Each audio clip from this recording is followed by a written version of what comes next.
I'm Kiro Tang, your host for this evening. So my purpose is to make sure that we all start on time, and we are really slightly early, that's great. But more importantly, that we will end on time, and that all the items will be very successfully carried out. And above all this, is that you, the audience, will enjoy every moment of it. Now, let me first introduce you the program. I just want to make sure that you can see the shared screen. Someone can give me a signal. Yes? Yes, can see. Okay, that's great. So, yeah, we will have the opening address at 6:37. And then after that, we will have the impromptu speech. This is actually a very fun and exciting portion where all the audience, you will be invited to participate. There's also lots of great learning from the session itself. And after the impromptu speech, you can see that one of these special speeches here. And actually tonight we are so fortunate because we have two special presentations, and we will have two prepared speeches as well. Now, during the prepared speeches, I'll be inviting, actually no, the volunteers. They are already volunteers to provide feedback to the speakers, so that's great.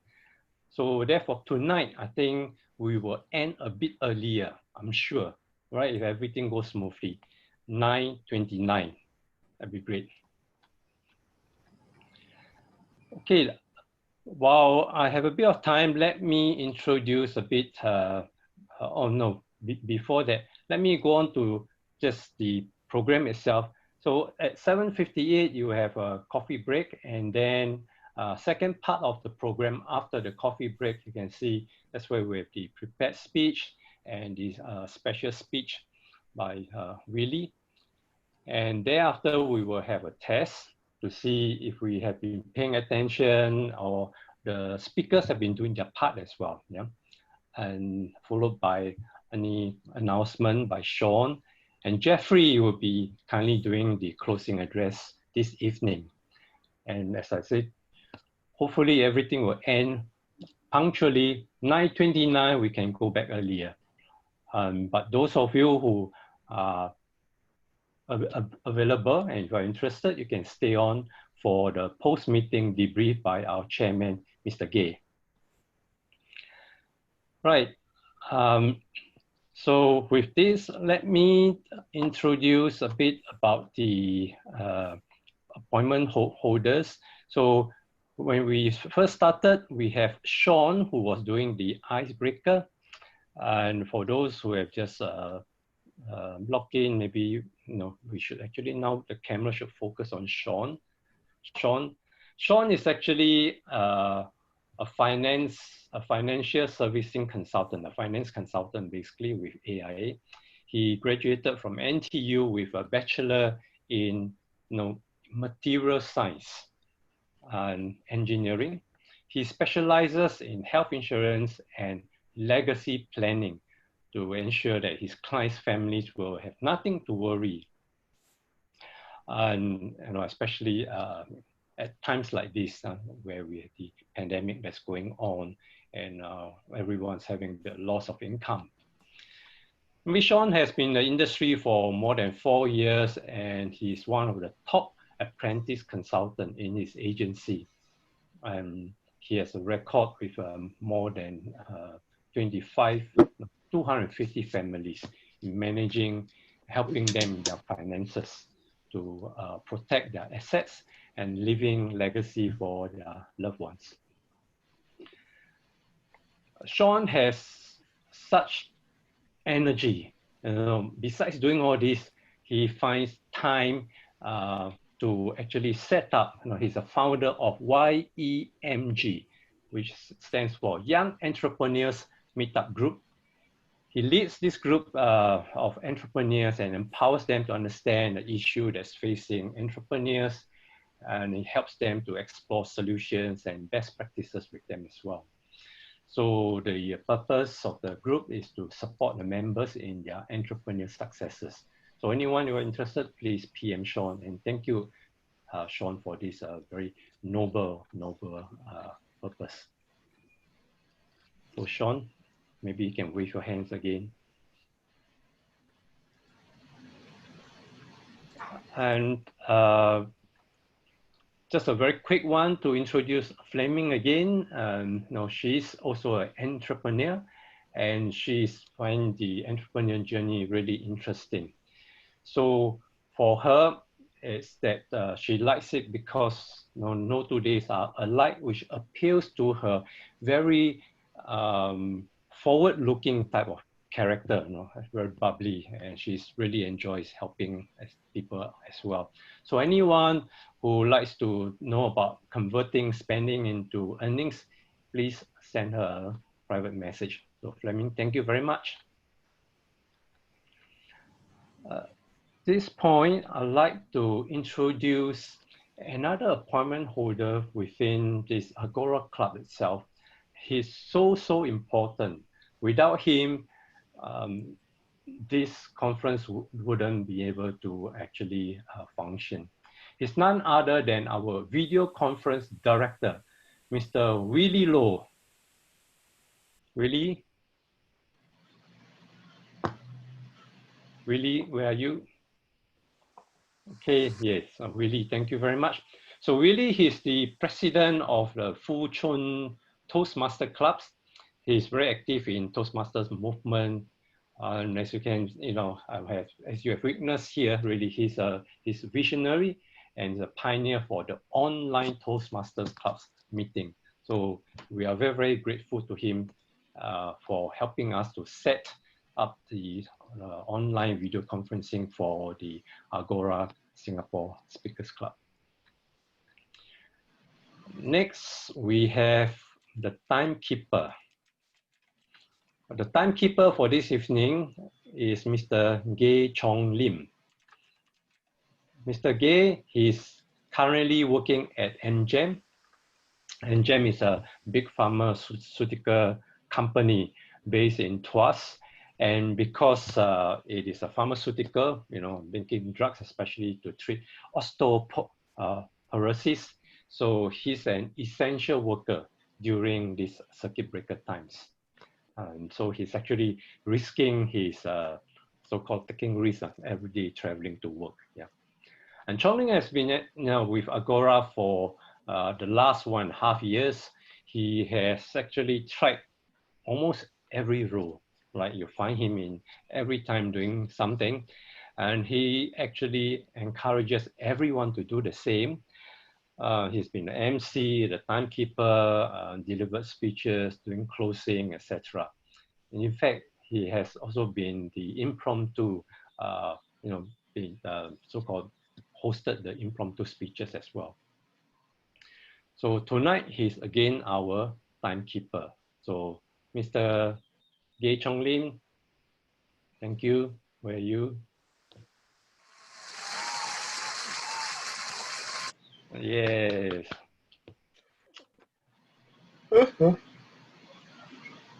Hey, good. Thank you. Now, this evening, the focus of our meeting is actually back to basic.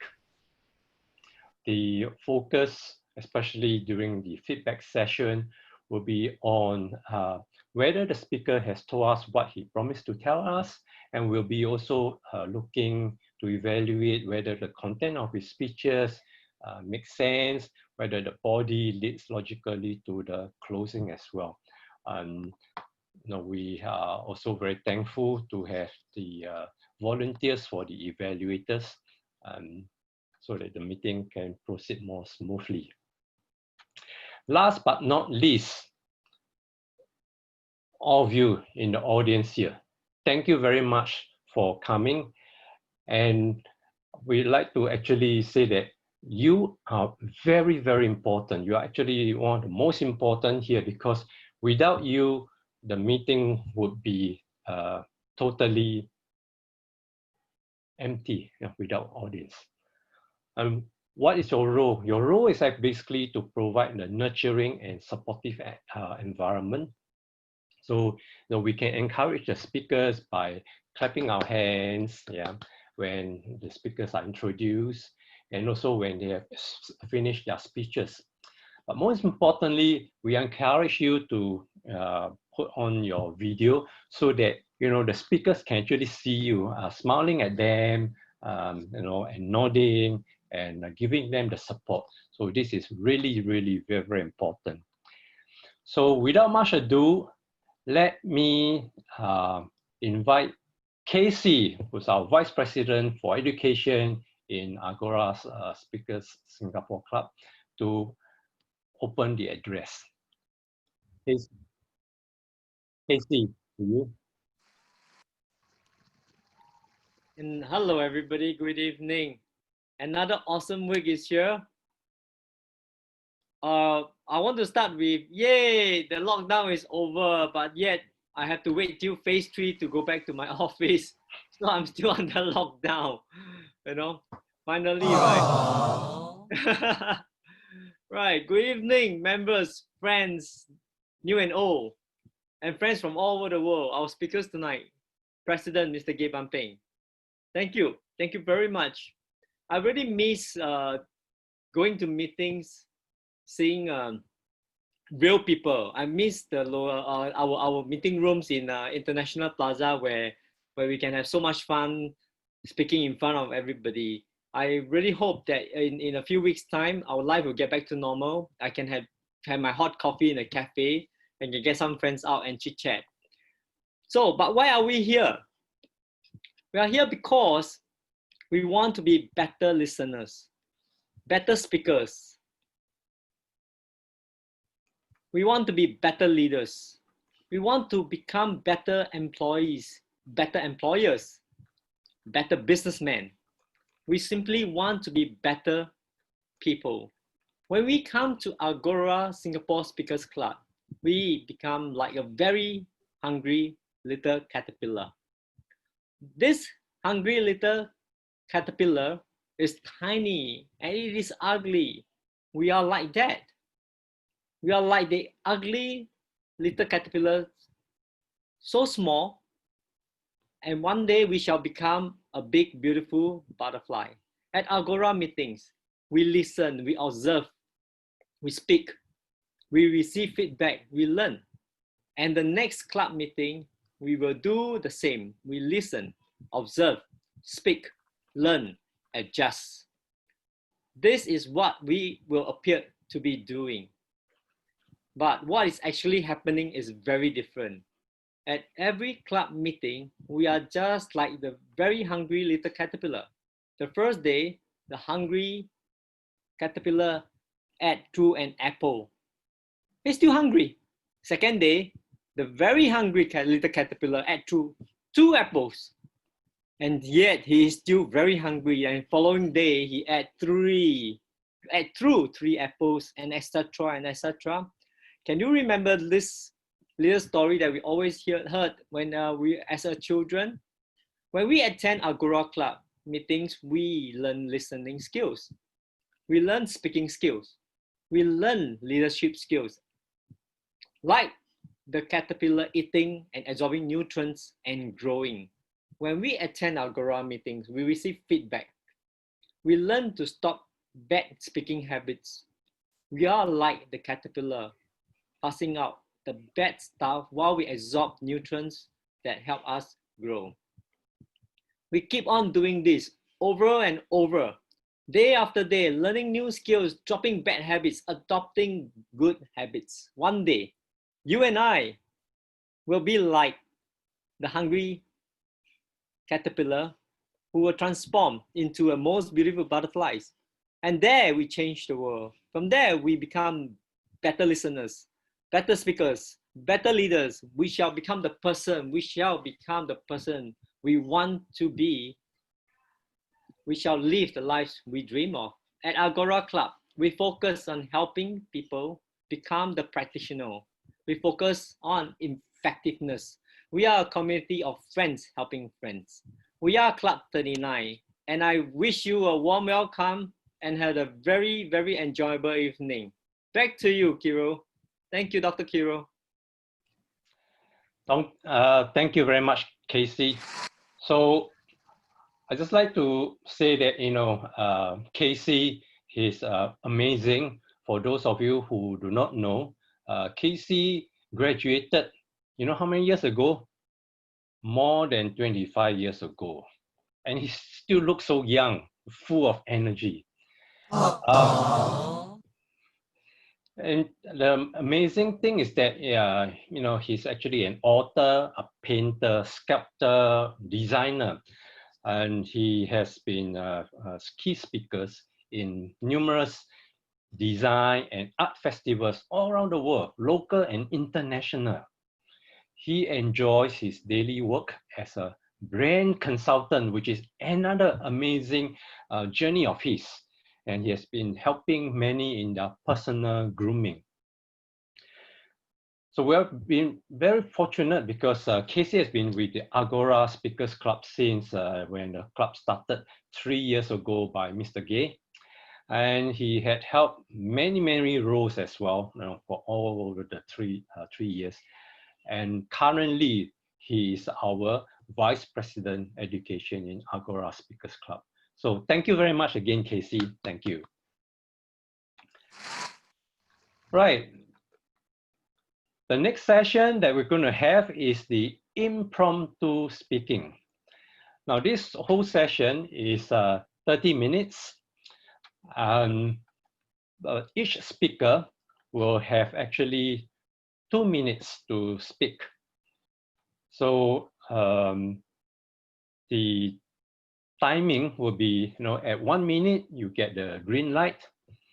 1.5 minutes, you get the yellow light. 2 minutes, there'll be the red light flashing at you, and you need to finish your talk within 30 seconds. If not, you will be silenced. Okay. So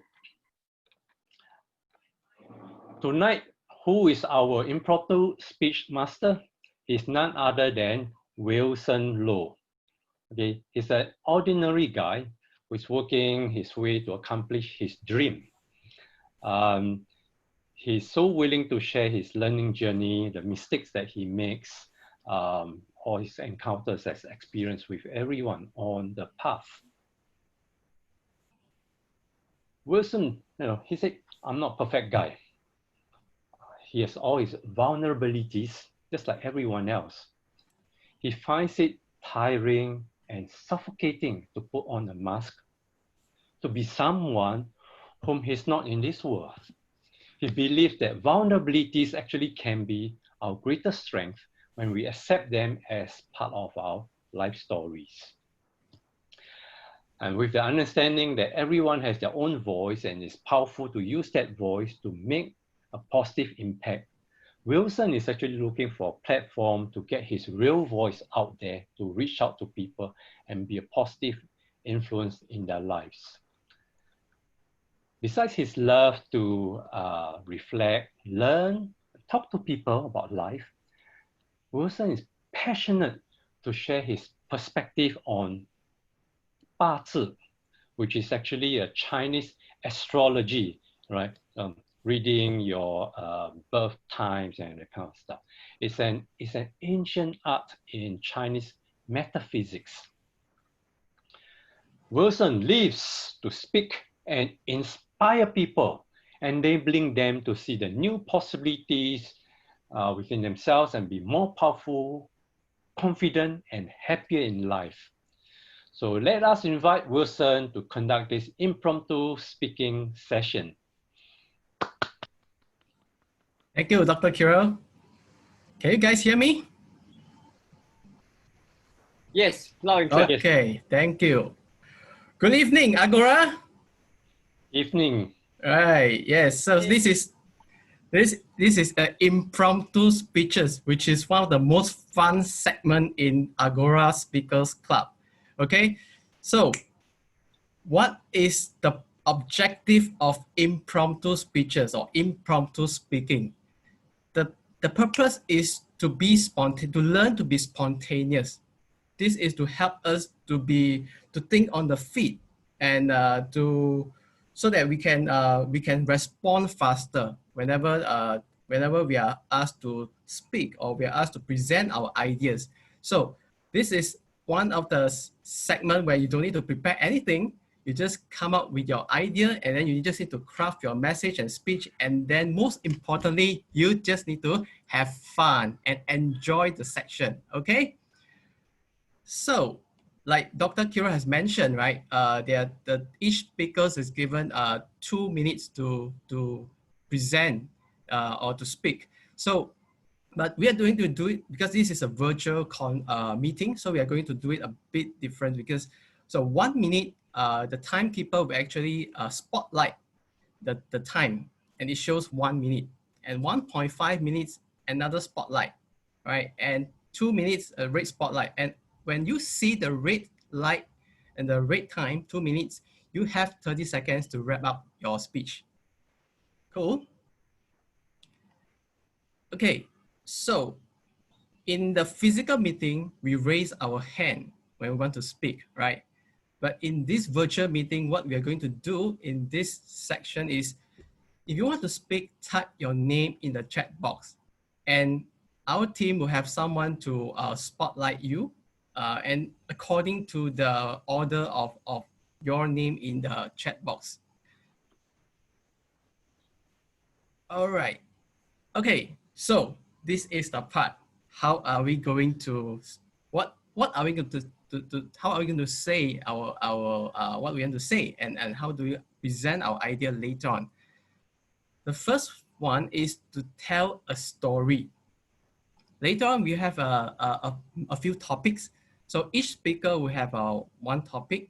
So based on that topic, tell a story, and then make a point, make your point based on what you've just shared. So there's like a moral of the story. So how are we going to do that, right? Example. This is the first question. What is your favorite cartoon character? Okay, and how are we going to present it in this format? Like, you tell a story and then make a point. So I'm going to demonstrate. So my favorite cartoon character is Doraemon. And because when I was young, I remember I loved watching Doraemon, because whenever somebody needs help and Doraemon is able to just bring anything, a mystery doll, like some gadgets, some tools for anyone to solve the problems. And this is what I learned about resourcefulness. And I think in this modern context, there isn't lack of resources in this world. It's just lack of people who are resourceful. So Doraemon taught me about resourcefulness. So this is one example of the story I tell about Doraemon, and then through Doraemon, what I learned, and then what is the point that you want to make. Okay, are we ready to start? Yes. Wilson, you had Yes. to unshare first so we can see people, because when you share screen, we cannot see the people. Right. Okay, so I want to show this is the first topic, and who wants to get the ball rolling? Yeah, we have H. Lee. I don't know if you are here. H. Lee. Okay, Lawrence, right? Um, Okay. Lawrence? Yeah, Lawrence, you're going to speak? Yes, Okay, go on. I'm sure you heard of Disney cartoon. And he did his Mickey Mouse.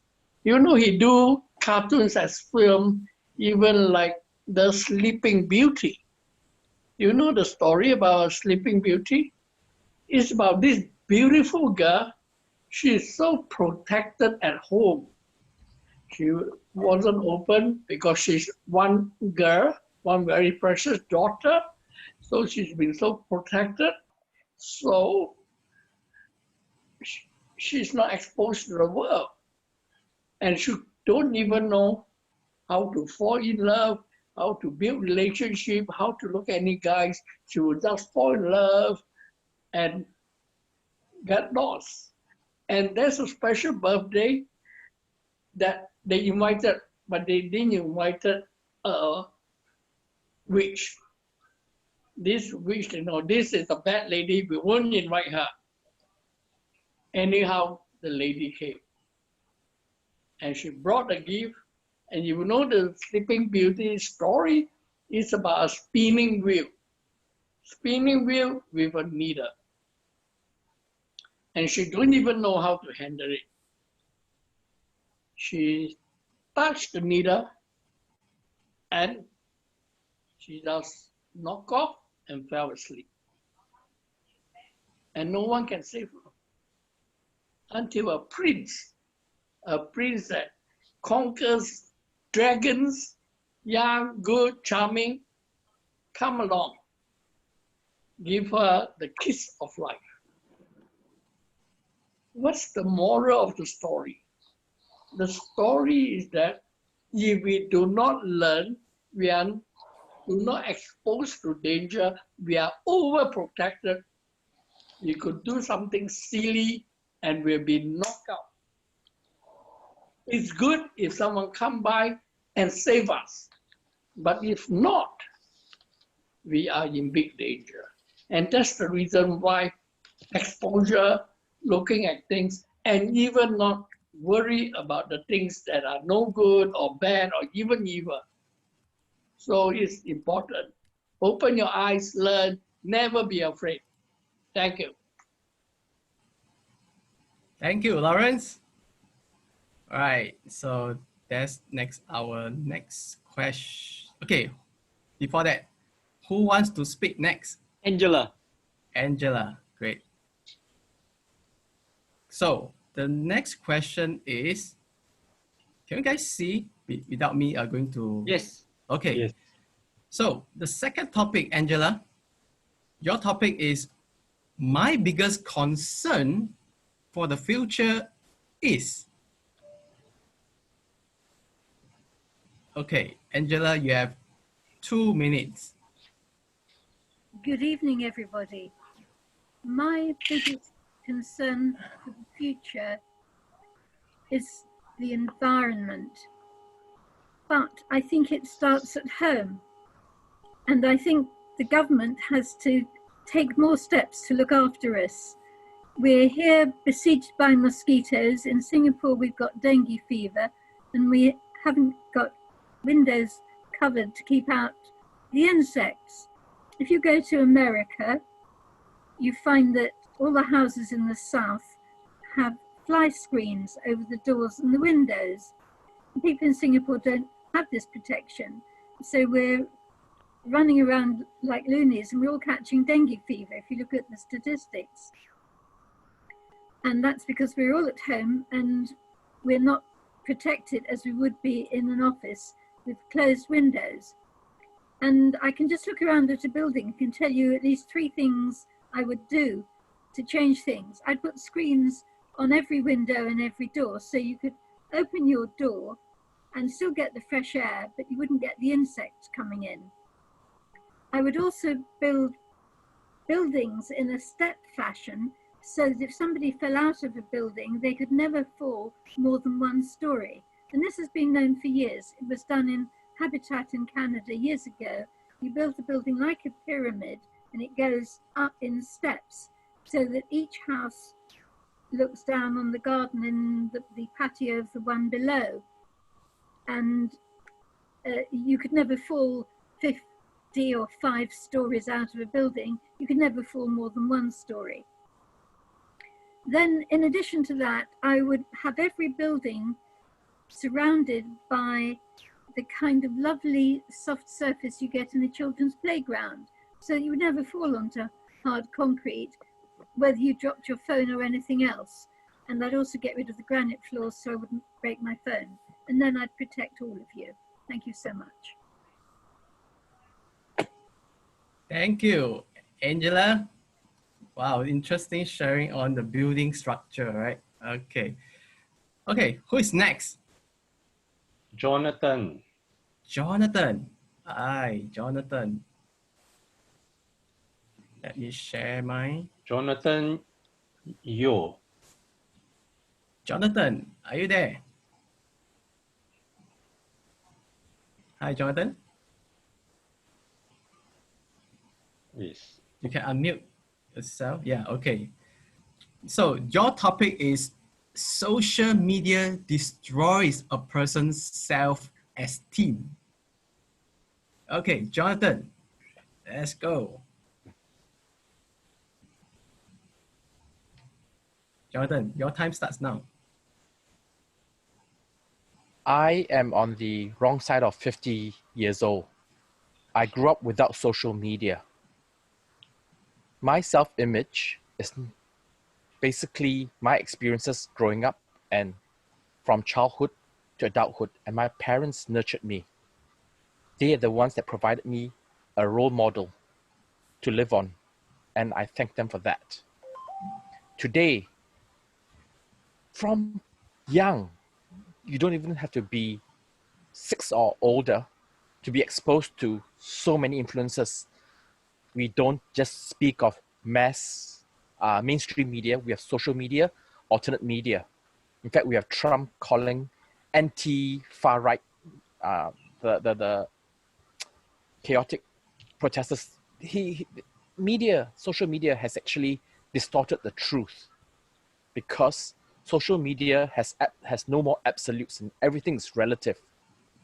Yes, I agree that social media gives everyone a voice, but social media has also destroyed everyone's self-image because there is no discourse, no negotiation, no central ground between all the various parties in social media. Hence, social media does, in my opinion, distort the truth as well as damage one's self-image. Honestly, I believe that social media education should start in school through parents. Unfortunately, parents never had such experience of how to lead their children. During the last circuit breaker, up till June, until the beginning of this month, I have received tons and tons of social media posts that my mother sends to all her children. It's disturbing. It's because social media messages that she receives is not meant to unite people, rather divide people.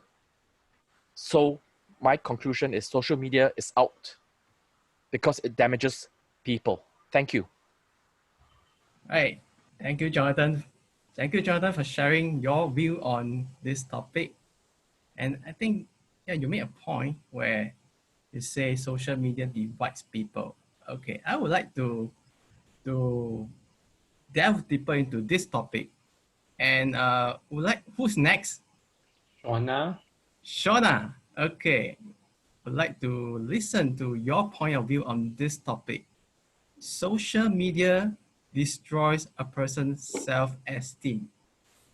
Here you go, Shauna. Yes. I think values are very important. So as Jonathan was saying, how you are brought up and what you have in you, that's you. That's not going to change.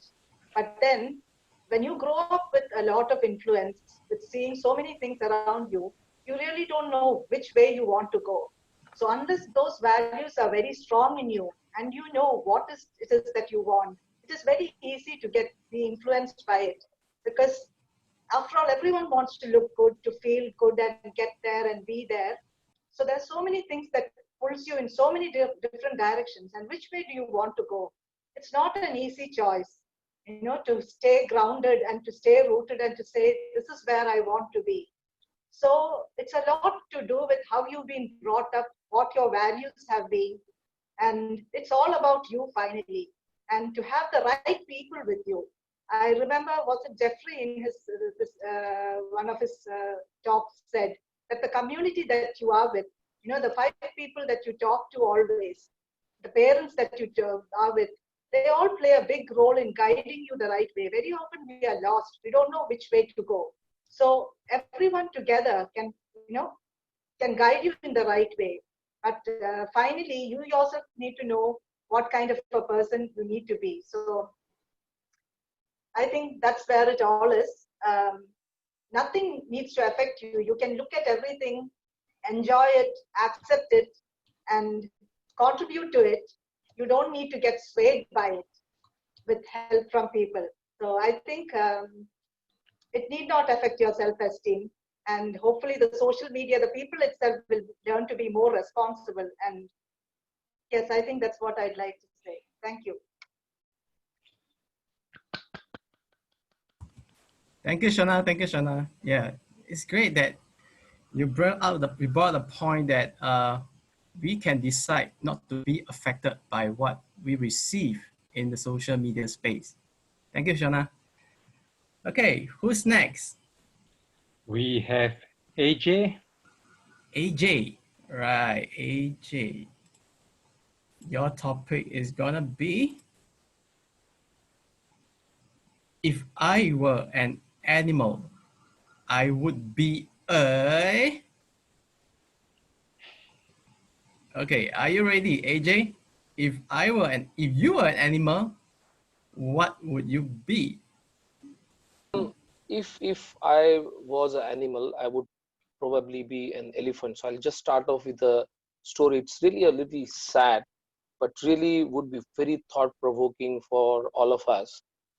In India, in the southern part of India, just 2-3 days before, I'm not sure, you might have basically come across an elephant, basically. So someone put in a pineapple full of some crackers, and the elephant ate it and burned the mouth. It was bleeding. It was such a sad story, from being like in humanity, right? The elephant really was bleeding, was looking for some water, some sort of thing to kind of pacify herself. Finally went and found a deep water, went inside. The forest officer noticed and basically sent another 2 elephants so that this elephant will come out. The elephant completely refused and just completely decided to stay inside the water. Later on, it was discovered that the elephant was actually pregnant and there was a baby inside. So I think the message really here is, that as a human, when we are trying to do a lot of things, when we talk about our privacy, when we talk about our rights, when we talk about multiple different stuff, and when we as a most wisest creature on the earth, when we kind of do things to other people and other animal, what would that basically be? The reason I basically wanted to choose an elephant, because in general, elephant considered as a very wise animal. It has a very high level of IQ. It kind of reads and learns things very quick. So that's one part of it. Being a very big animal, which is more powerful, has a great IQ, it would also bring in a good combination of power and the brain. So I would basically end my stuff based on that. So elephant would be what I would be. Thank you. Thank you very much, AJ. Thank you. Wow, thank you. Yeah, and it's really a sad story about elephant that I learned today. Thank you for sharing with us, AJ. Okay, who wants to go next? Penny. Penny. Okay. Penny, your topic is, the more we communicate, the less we really say. Good evening to you, President, and all those lovely members here tonight, enjoying and obviously learning.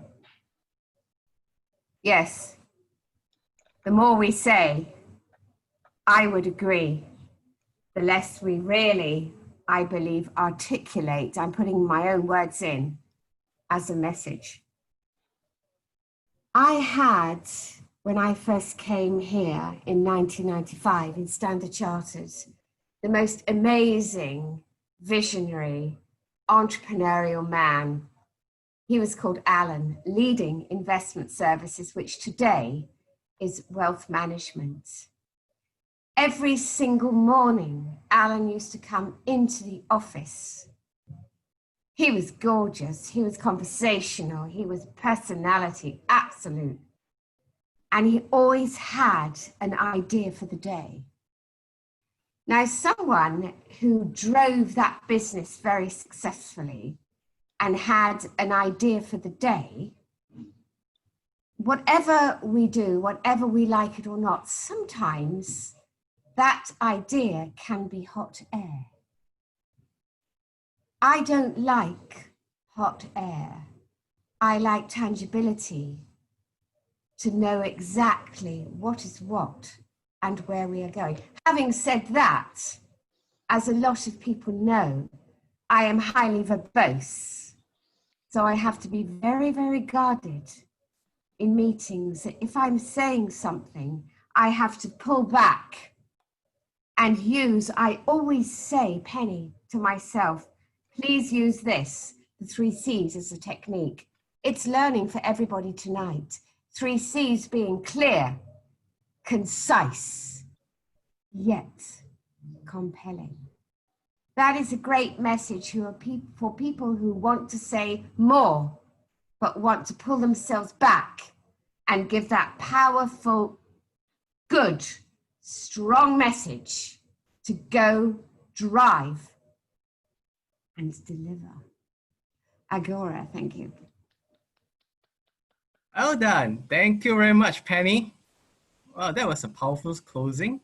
3C, clear, concise, and compelling. Nice one. Thank you, Penny. Okay, we have the next speaker. Yes, we're Gwen Lin. Gwen Lin. Okay, Gwen, your topic would be how to help teenagers who don't know what to do with their lives. How would you help teenagers who don't know what to do with their lives? 2 minutes, here you go. I think in this modern world today, and especially in developed countries such as like Singapore, where the lifestyle is good so far, a lot of teenagers have somewhat lost a sense of direction and meaning because there's nothing really challenging that they are being faced with. And as such, they seem not to know what to do with their lives because everything comes easy on a silver platter for them. I feel that teenagers already from an early age should be given what do you call student exchange programs to immerse themselves in other countries so that they could see how other cultures are like, to see how other people in other nations live. They can see how the poor people in, for instance, in some of the third world countries are managing. And from there, they could realize that the good things in life in Singapore don't come so easy, actually, and that perhaps there is something they could do to actually help the less privileged, the disadvantaged. And from there, I think when you're able to give something to the society, whether it's your own society or another country, you would probably get a sense of meaning and purposefulness about what you want to do in life. And as such, they would not be doing things like playing video games and doing always, watching video programs or doing something that is not very meaningful. Hence, I think exposure of these teenagers to the hardships that are experienced in other countries is most important. That will help them really set their moral values right, give them a compass to move forward. Thank you. Wow, thank you, Gwen. That was a nice one. Yeah, I think, based on what my experience was in university, I think exposure to multicultural experience was one of the best things that we can learn, because we learn not only from our books, our professors, we learn from communicating with people from all different cultures and different background from where we grew up. I think that was a great one. Thank you, Gwen. Okay, and I think, yeah, you mentioned that hardship molds teenagers. And I would like to hear like different perspective on this topic. So who wants to go next? How to help teenagers who don't know what to do with their lives? Wow. Yes, yeah. I will give it a try. All right, Okay. here you go. To begin with, I think young people, they are always at a crossroad of deciding what to do or deciding what not to do. I think probably it's a journey of learning. I used to share with the young people, if you don't know how to proceed with what you want to choose, example, let's say what course I'm going to do, what kind of work I want to do, perform in the future, probably you need to unlearn your old habits. I used to tell young people, the easiest thing in life is learning. The most difficult part is unlearning. Let me give you an example. Unlearning old habits, reformatting what has been keeping you backsliding is difficult. At the same time, I think another difficult area, I used to talk to school leavers in my area of talk. I used to talk about relearning. It's a journey of learning and relearning, and how to advise young people if they don't know what to do with their life. Probably I always share my journey in recovering back what I have not done well, or at the same time, I think probably sharing our experience with them. To me, vulnerability, when we are transparent and vulnerable, probably we will get a lot of empathy and I want to achieve something for myself. Probably to round off what I'm trying to say here is, I would say sharing our own life experience would be a good way to show how people or young people to have their living to be in a better path. Good experience, bad experience, they are all not wasted as long as we can recover from it. Thank you very much. Back to you, Cassie. Thank you very much for sharing your view on this. And yes, wisdom for people who are more experienced, we indeed give a guidance. Okay, right. I think we have one more. Maybe we have one more for last speaker, Jeffrey. Jeffrey, right? Jeffrey. Yes, Jeffrey. I would like to. Okay, your topic, the last topic of the day will be creativity cannot be taught. Funny to answer this question from a teacher who's one of the syllabus that taught us before is creativity. But believe you me, bluff one. Creativity cannot be taught. Can never be taught. It must be experienced. The syllabus can have these steps, this structure, right? But then again, what I saw is that people who follow the structure are never creative. Creative people never follow structure. They got the vibes from inside, from their own experiences, from how they interact with the environment. They came and then they draw these past and present experiences and even visualize into the future. And that's how they got to think out of the box. But then again, out of the box, think again. Creative people don't have box one. Creative people don't have box. They don't know what's a box. So how to think of the box, right?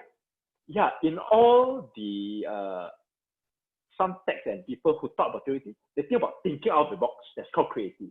Tell something. Creative people don't have box one. They don't even know what's a box. So how to teach how to do things out of the box, right? They just do as is. They feel it, they sense it. It's through intuition. They morph and they go on and on. They got something up, right? So in conclusion, I really believe creativity cannot be taught. It must be experienced. Some people will be less creative, okay? But when they go inside, as they do things more, they observe more, okay, some sparks will come on. Okay, right. Thank you very much.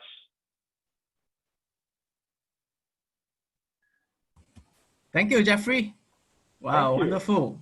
Creativity can never be taught, but it can be experienced. Wonderful. Okay, it seems like you guys are enjoying this segment very, very much. And we would like, although it's time is up, but we would like to give one last speaker, and that is Mike. Hi, Mike. The topic for you is, does money make the world go round? Yes, it does, but not necessarily fast. I think money to me is a demotivator as well as a motivator. So I think some people with money, they don't know what to do. In the United Kingdom, we have the football pools. There's a lottery. People spend some money, they pick 6 or 7 numbers for football team results, and they win 5, 10, 15 million pounds. And they don't know what to do with it. And I think the studies that people have done on people with money, sort of new millionaires, instant millionaires, have found that the money goes very quickly and they don't enjoy it. Many of them have ended up with suicidal activities, etc., etc., etc. So money does make the world go round, but I think you can do a great amount of things without money. We all accept that expect that we need money to do things. In reality, you don't. You can go to a museum for very little money and have a great experience going back in time. And that is an experience that, you know, is priceless.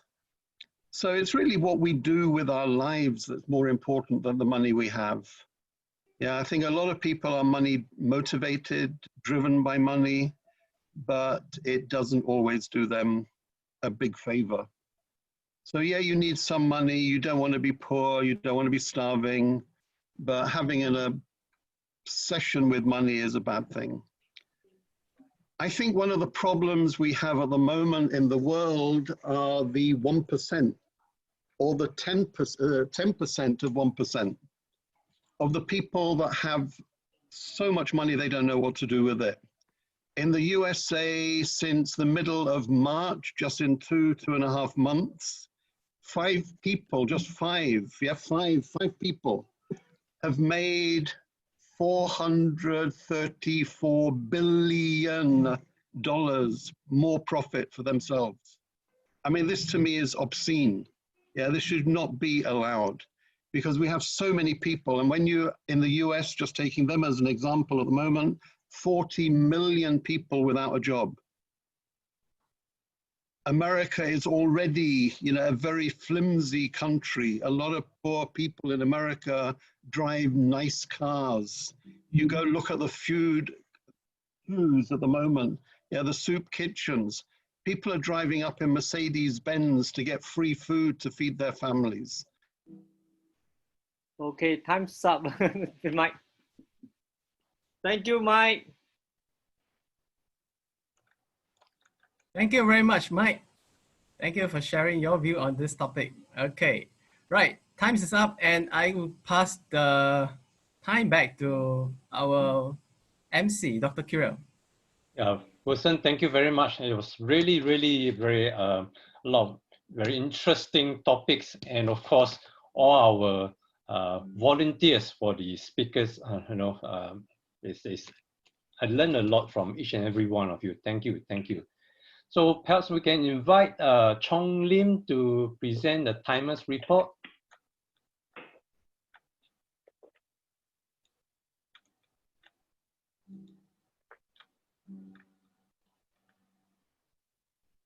Chong Lim. Chong Lim. Hi, is this working? Yes. Right. I stopped timing after the half an hour, but we gave Mike one more round. So I estimate we took about maybe 33 minutes for everyone. And with the exception of Mike, I think everyone kept within their 2 minutes and 2.5 minutes timing. Yeah. So good job, everyone. Thank you very much.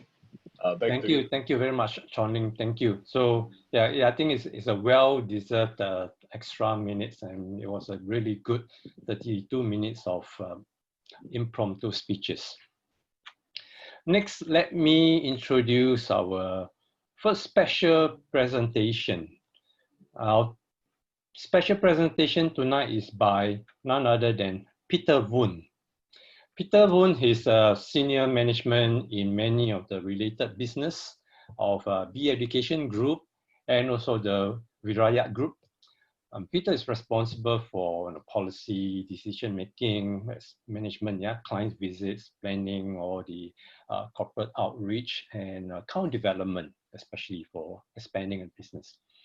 He travels very extensively during the course of business, and Peter finds time to blend into all the relevant NGOs movement, national and international, particularly in the CSR, which is a corporate social responsibility area of soft skills and empowerment related to works for the common goods and needs of all. His specialty includes providing solutions for strategic collaboration among the stakeholders in for his clients and meeting their needs. Peter is a passionate entrepreneur and is happily married with 3 grown-up kids. And he likes golfing. I do like golfing too, Peter. So, but most of all, Peter likes 象棋, 围棋. So for those who doesn't know, it's basically Chinese chess, the simple one, the 象棋. The 围棋is the black and white one, where they put and try to build walls around each other, that kind of thing. So it shows that he's a great thinker, he's a great strategist, and of course, he's also a great public speaker. So tonight, we are very fortunate to have Peter. He's also the president of Agora Club 75 East Malaysia. So the speech tonight is 15 minutes. So 10 minutes, you'll get the green light. 14 minutes, you get the yellow light. So green to yellow, you have extra 4 minutes. 15 minutes, you have the red light. So ladies and gentlemen, please welcome Peter, who will speak to us on sister club collaboration potentials at the international level, specifically from the Agora perspective. Peter, the stage is yours. Thank you very much, Dr. Kera, for that wonderful introduction. I think I was humbled when Casey invited me to say, Peter, would you like to do some special presentation? Wow. I said that would be awesome, fantastic. And because being an entrepreneur with lots of interesting venture outside the country and sometimes locally as well, I always enjoy meeting people, and I had the patience of really looking into this. So, and before I start my presentation, maybe Casey, is it okay for me to share the screen, or you like to share the screen on my behalf on the PPT? You go ahead and share. Okay, in video, yeah. So I would like to start by introducing why I have this topic deep down in my heart, because all the time when I travel, I always take the opportunity to do clubbing, as I shared. And I have the great opportunity as I traveled to Indonesia back in 2018, and I visited Mike's club, the British Toastmaster Club, and I also share on the sister club collaboration. But during then, it was done at a different platform. So let me start by introducing myself. My name is Peter Woon. I'm the charter president of this Impact Matters Agora Speakers Club. We are Club 75, and I enjoy actually interacting with people, and at the same time, when I have the opportunity to visit countries during my visitation or business trip, I always take that window to do clubbing. And my friend always said, what kind of club normally you go and visit? Is it the drinking club or those nightclubs? No, I said, when I go clubbing, it's basically going to clubs that I enjoy, meeting the right people. And as you can see from the slide, these are, okay. Why I want to share about my passions about this having speakers club, and at the same time being able to visit people as I interact with them. And I always have the understanding the world is always a lot smaller when you are able to really join in and blend into the local community. And the channel that I always use is to be able to blend in to the passions that I always hold very close to my heart. As Dr. Carroll has said, I enjoy doing CSR, Corporate Social Responsibility Club. And the pictures here are one of the buildings that our office, we dedicated for empowerment, like leadership, public speaking, and currently we use it as our Impact Agora speakers meeting venue. To touch a little bit on our club, actually, we are registered. As I came back from the 2018 conference in Jakarta, immediately I embarked on chartering this Agora Speakers Club. As Mike has mentioned, anything free in Singapore, you always receive very great response. Likewise in Malaysia. Okay, so I think probably when I started this particular club, I got a lot of support from the philanthropists that I got to know, and they also share that they have the same kind of what they call passions in this particular kind of club arrangement. So it boils down to me, probably if I bring it to an international level, it would be able to really work out a better arrangement. Yes, a little bit of introduction about our club. We short form as I must, and I change it into our slogan, I must reach out, I must share, I must really do club planting.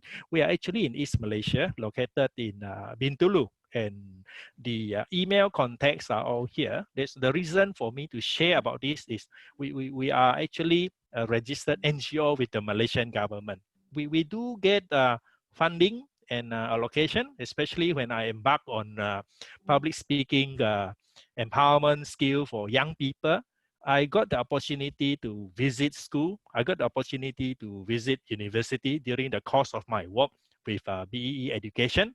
And as for the We Rakyat group, I have the opportunity to come into contact with a lot of public sector and those people who have the resources, but they do not have the time to really embark on CSR. So they always go through us as a channel of doing that kind of public outreach. Yeah, I mentioned about clubbing. Actually, this was some of the most active activity other than attending to my corporate meeting and business meeting to client when I travel to West Malaysia. Actually, I've been to Singapore many times, but that's why unfortunately, during this COVID-19, otherwise I would have personally visited Agora Singapore Club and really share about this as well. And during the course of my work, I have visited clubs of similar nature, and they invited me to speak, and I always talk about my patients. This is the one that I share with Nanjing University Speakers Club when I was there for a conference, and this one was in Newcastle when I visited my son who was studying there. And these are the venues that currently that we have. The reason I talk about collaboration is is teamwork that is important, that we should be able to really extend whatever we are doing. So it is in my heart that I mentioned it is important to be able to really embark on this. And what is the mission that I want to be able to achieve? as part and parcel of the CSR program. Probably is to improve in the little way those bilateral relationship between Singapore and Indonesia and our country Malaysia as well. And my intention is to embark on joint public speaking projects with adoption of best practices for key signature project. I purposely want to share this idea because I believe Singapore, they have a lot of talents which we can tap into, and at the same time being able to embark on whatever programs that we are embarking in the next 6 months. Probably I think during this lockdown, or you call it circuit breaker in Singapore, we won't be able to do it physically. Yes, what are the KPI in the club setting up? I think probably it's important to have clubs to set up bilateral agreement so that we don't duplicate each other's roles. And at the same time, when we do club matching, probably we have to match a stronger club with a not so strong club. So I always view myself as a not so strong club. So we always on the lookout for stronger club like the Singaporean club. And this is the publicity that I used to get when I organize activity from the local media. Yes, the strategy I think in club matching is important to be able to really have clubs who are able to establish, we call it friendship club, and able to really publish relevant website and social media platform so that we are able to attract people of different background and professional to come in to serve for the common good of all. This was one of the event that I organized, and one of the Kuala Lumpur professionals, financial planner, they collaborated with our clubs again to reach out to the local businessmen to talk about potential investment plan. This is one of the things that we are doing as well, and everything is actually FOC. And my intention of doing this is to make sure that everyone get the opportunity to do leadership and powered empowerment. I recently was invited to a school to speak on the importance of public examination, because I work closely with British Council in their IELTS examination workshop, IELTS examination conduct of exam, and getting all the people to get relevant qualification before they leave overseas. And this is one of the events that our club is actively doing as well. The reason for club, sister club or friendship club collaboration, I think probably is being able to tap into the various professional and talents. As I joined the Agora online meeting, I realized, wow, sometimes we have attendees of up to about 50 to 80 people, and I could see that there are talents that we could easily tap into and be able to bring maybe relevant speaker to come in to speak at our functions as well. I have spoken to quite a number of philanthropists. They really resonate with that ideas as well. And this is one of those that I did recently in one of the secondary school before the COVID-19 lockdown in Malaysia. Yes, these are another of the program that we did as well. We work closely with the government agency. These are all the ROS officials who visited our club, and we had the opportunity to speak to young people again. At the same time, the ROS director from East Malaysia also came and speak in our club. The reason I share about this is because it's important to make sure that the club that we are collaborating with are registered entity so that we can establish a standard template agreement as well. Synergize with regional club committees. I have a big dream. I was thinking if Agora International would be able to grow like what Mike was sharing just now, probably they will be able to establish a public relation committee and membership committee at the international level back in the Portugal headquarters. That is a dream worth pursuing as well. Clubs available for sister club relationship. To tell the truth, even though Agora Singapore and IMAS, our club, does not have any sister club relationship, but I really enjoy the camaraderie when I come to the meeting. So I believe once a proper platform has been established, we can actually really test each other out through some of the joint public speaking that we organize. And as I mentioned, as a club of a different background, we need to make sure that we are clear in the objective for all these friendship club agreement to avoid possible misunderstanding or duplications of role. Sorry. Yes, and this is one of the activity that I did, as I mentioned earlier during my introduction. We wear many hats, and Casey also shared with me. Yes, I understand the the feeling of when we are sharing different hats or wearing different hats in different function. And club intending for sister club to send their portfolios or each other, so that assessment of suitability, whether the chemistry is correct, and at the same time whether there could be potential collaborative project from there. Initial assessment could be made through face-to-face if that is the most desirable one, but as at current, I think virtual conferencing through Zoom is one of the way that we can do it. After the meeting, I think as the title mentioned, how are you going to establish sister club establishment? And the agreement can be done in such a way that once we have certain joint project together, and of course, as we mentioned, when we do project, we must be able to make sure that we tap into each other's strength and potential weaknesses, opportunity, and potential threats again. I always like to use the SWOT and the SMART analysis. So it's important to be specific, measurable, and realistic, achievable, and with time referencings.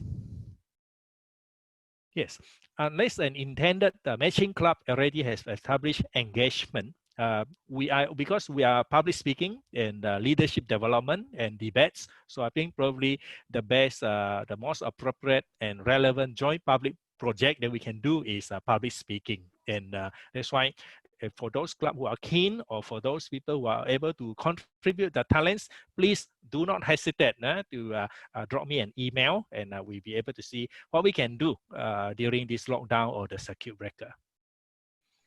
Match sister club must also be willing to reciprocate project funding. That is the most interesting part. When we talk about project, we must talk about budget. So it is important that a joint project should not be one way. It should be bilateral, mutual, so that the stronger club will be able to maybe come in with talents, and the weaker one probably come out with finance and whatnot, so they can be worked out at a later stage.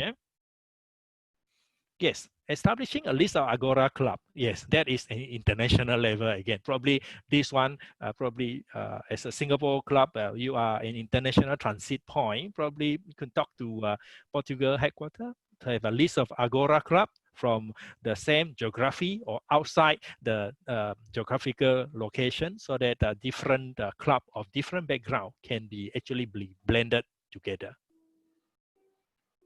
Yes, so what I'm saying here is important to be able to really be inspired, be magical, and be a sister club.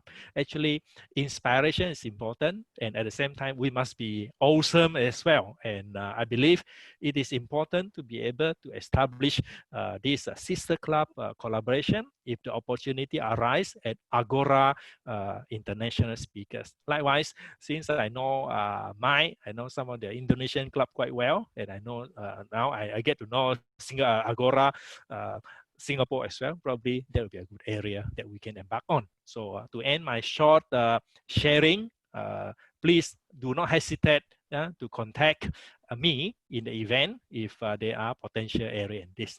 With that, thank you very much. Back to you, Wilson Law. Thank you. Thank you, MC. Thank you very much. Thank you very much, Peter. I think, when I was first introduced to so-called Toastmaster, I mean, someone tried to invite me. I tell them, no. They want to invite me to a Toastmaster class. I say, no, sorry, I cannot drink.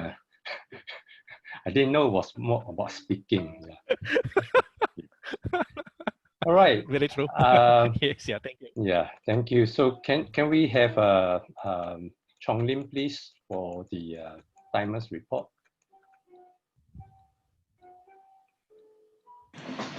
Hi, can everyone hear me? Is this working? Yes. All right, so Yeah. we have 15 minutes allotted and he took around 14 minutes. So good job, kept within the timing. Oh, okay. It's good. So somewhere, somehow. Okay. Yeah, good. Thank you very much. Now, for the next segment, before I introduce the speaker, let me just prepare you a bit on the giving of the feedback. So for the speaker 1 and speaker 2, we and also as a focus for tonight now, we mentioned before, which is about how to give feedback, what are the things that we want to focus on. So for evaluator 1, the focus will be on what's the purpose of the speech. Yes, what did the speaker want to do, and did he do what he promised? What he promised. And then for evaluator 2, you'll be focusing on the alignment between the opening and closing, yeah? Whether the closing is consistent with the opening. And then finally, for evaluator number 3, will be looking at between the opening and the body, whether the body actually provide what was promised in the opening. So, we say that now let me introduce our next speaker. Our next speaker, he graduated from Singapore Poly with a specialty in electronics and communications engineering. And he further honed his support skills from the School of Hard Knocks. He has been a global support team leader for more than 20 years, advisor for a global service team for on-site support in everywhere, US, Taiwan, China, Malaysia, Japan, Singapore. And as a team lead, he understands, right, that it's important to make an effort to understand every individual, every of his teammates. He enjoys solving problems and helping others to find a solution. His motto is, you never try, you never know. So he always gets a kick out of hands-on experience by getting his hand dirty and helping people to solve the problem. And through his getting hands dirty and specialty, he has now developed another specialty. He is an international weight loss coach. He coaches clients to lose weight and gain back their health. So for those who want to know more about health tips, you can contact him directly after his speech. I'll introduce his name later. So his speech is 7 minutes. 5 minutes, you get the green light. 6 minutes, you get the yellow light. And 7 minutes, you get the red light. So the speech tonight is something called, what's his speech? You know the minor? You can see the minor? Yeah, okay. And his speech is, don't focus on the minor. Actually, it's not this minor, just a joke, okay? It's actually not the minor things in weight loss. So his speech is about, don't focus on the minor, how to enjoy weight loss. So without much ado, let me invite Carlson Hong to deliver his speech. Carlson, the stage is yours. Is health all about exercise? Health Promotion Board gives you a free Fitbit watch just to make sure that you walk at least 10,000 steps per day. So we are actually conditioned to see people who are exercising as healthy people because it is observable. Okay. If an iceberg is a metaphor for health, exercising is only only a tip of the iceberg. What is beneath the iceberg is that what most people have neglected most of the time. Ladies and gentlemen, Let me share with you why we shouldn't concentrate on the minor when you want to be healthy. Why shouldn't we concentrate on exercising? No, don't get me wrong. I still advocate on exercising because exercising is a complement to being healthy as a whole package. In addition, exercising will invigorate your mind, help you think better, and perform better. However, we tend to forget the most important factor that will impact your health, which is food. 95% of us lead a sedentary lifestyle. Most of the time, we sit and work. The staple food that we consume every day contains too much calories for this lifestyle. The excess calories that cannot be expended through adequate exercises will be stored as fats, not to mention obesity, diabetic, and heart diseases that will come along with the non-usage of the fats. It is possible to change the body composition by changing a diet. Let's consider this.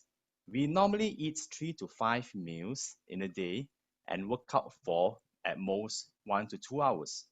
If we can change the food we eat, coupled together with a light exercise to aid the burning of fats, would it be more effective in creating a better health? Years ago, I fell in the trap of not concentrating on the minor, of only concentrating on the minor, only exercising but without watching what I eat.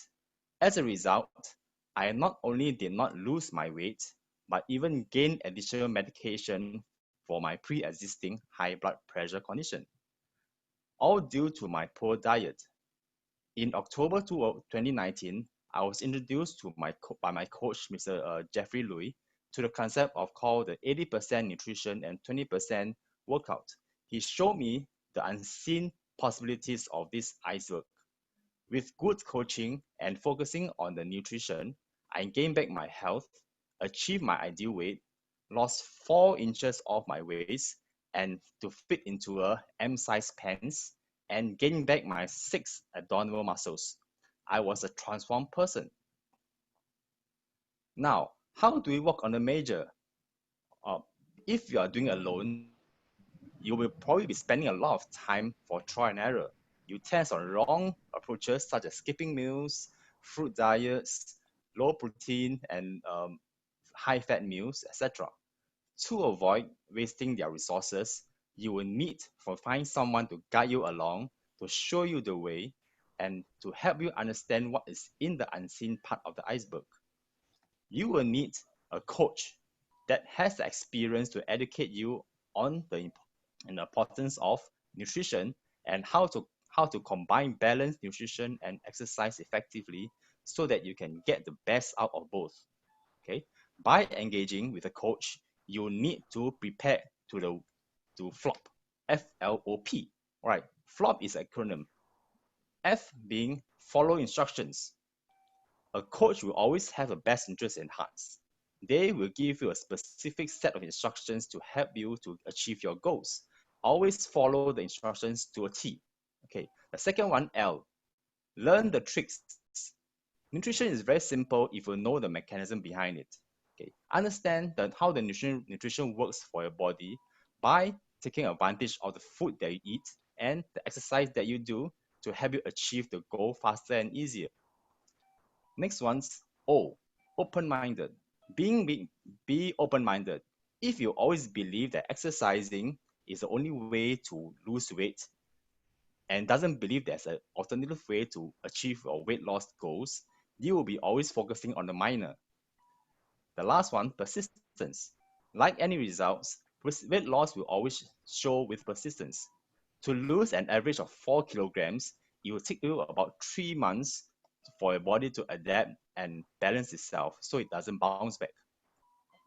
In addition, you do not take on a weight loss journey yourself. Like what Jeffrey has mentioned, you are the average of 5 persons around you. Join a community that shares a common goal. The motivation will always spur you into the right direction. Okay. With this success in my journey, I'm paying it forward to help you achieve your goals by showing how to do it in a fun and easy way. As a weight loss coach, what services can I provide to you to make the deal sweeter? Give yourself a 30-day challenge and I will assess your needs to set an achievable goal and guide you all the way to the finishing point. As a personal coach, I'm always happy to answer your questions and on nutrition and exercising at any time of the day. Number 3, by providing a daily nutritional meal coupled with a calorie deficit program, I will show you the ways to a CAR with a good cellular nutrition. C is in cleanse your guts, A as in absorbing good nutrients, and R to regenerate healthier cells. I will be your guide, your friend, your evaluator, and your cheerleader along the way. Number 5, a ready community will be a common goal. With common goal, will be ready for you to join anytime. Number 6, facilitation of online resources such as a virtual network, virtual nutritional clubs, online Zoom workouts for you to fully utilize for Singaporeans. When our gym is reopened in phase 2, you will be able to continue your exercise with our guidance at the gym. Take up this challenge for just $6 a day. Ladies and gentlemen, to reiterate, I'm not advocating for you to stop exercising altogether. By shifting your focus to incorporate exercises and nutrition together, you will realize that getting a good health is easier than you think. A path to 1,000 miles starts with a single step. With this step, I will lead you to happiness and better health. If I can have a show of hands, who will be interested to take your first step to better health? Okay. Thank you for lending me your ears and hand, and this concludes my speech for the day. Thank you very much. Thank you very much, Carlson. Thanks. Can we invite Chong Ling to present the timer's report, please? Thank you, Dr. Kira. Carlson took 7 minutes and 40 seconds, overshot by a little bit, but still okay. Yeah, thank you. Okay, thank you. So let's now invite Shona to our first evaluator on the purpose of Carlson's speech. Thank you for that wonderful speech, Carlson. It was very enlightening in the sense most people usually focus mostly on exercise. So Carlson was trying to tell us how diet plays a very important role in keeping our weights and to be a healthy and to be a different, a newer you. And his purpose was to say that how he can also guide us in becoming the new person that you want to be, staying fit. So he's told us that he gave us an acronym for that, FLOP, that was follow the rules, and what was it? There was to be open-minded and to be persistent. And he said that by doing that, you can stick to your diet plan, keep going back once if you ever make a mistake, and just for $6, he'll be able to help you do that. So Carlson did manage to say all of that, and did inspire us and say that along with exercise, what is most important is your diet, watching your diet. So thank you, Carlson, for that. Yeah, thank you, Shona, for your evaluation. I think it's very memorable speech. Okay, so maybe can I first invite Angela? Angela, if I may invite you to present your evaluation on the opening and the body. He opened with the story of how, with the aid of his coach, he had lost so much weight. And I thought this was a very good story. And he used various words through that I found very helpful. And he had pictures. One picture was cleanse something and regenerate. I thought his speech would have been more effective if we'd had some pictures because there's so many facts going past. And for example, the iceberg, we could have had the exercise and the nutrition and maybe kept that as a theme all the way through. And I also felt I wasn't quite focused on what I was supposed to do. And when we got to the end, it was to contact him as a coach.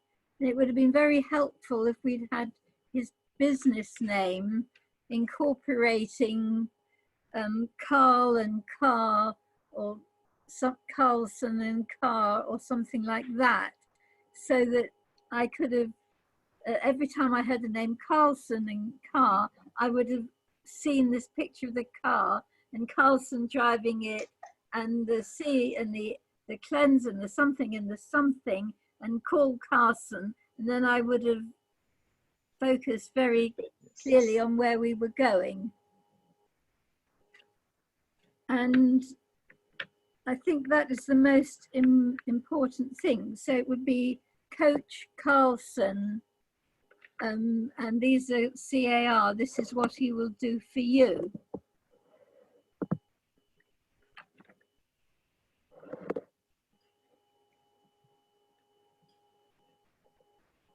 And we also had, I could also see a seesaw, perhaps a picture of a seesaw, that people go down and up and they do one thing more than another, and that would have helped as well. So to conclude, I would say have slides all the way through, tie them in with the name of the speaker, the visuals, and the action. Thank you. Thank you very much, Angela. That was a very detailed feedback. Next, we have the second prepared speech. And the next speaker is Kostaf. Right. So Kostaf, he wears different hats, depending on the day of the week, the time of the day, actually. He is very closely associated with the Singapore startup ecosystem. Yeah.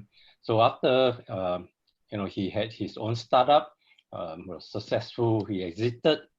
He joined a capital fund to grow their investment that was based in Asia.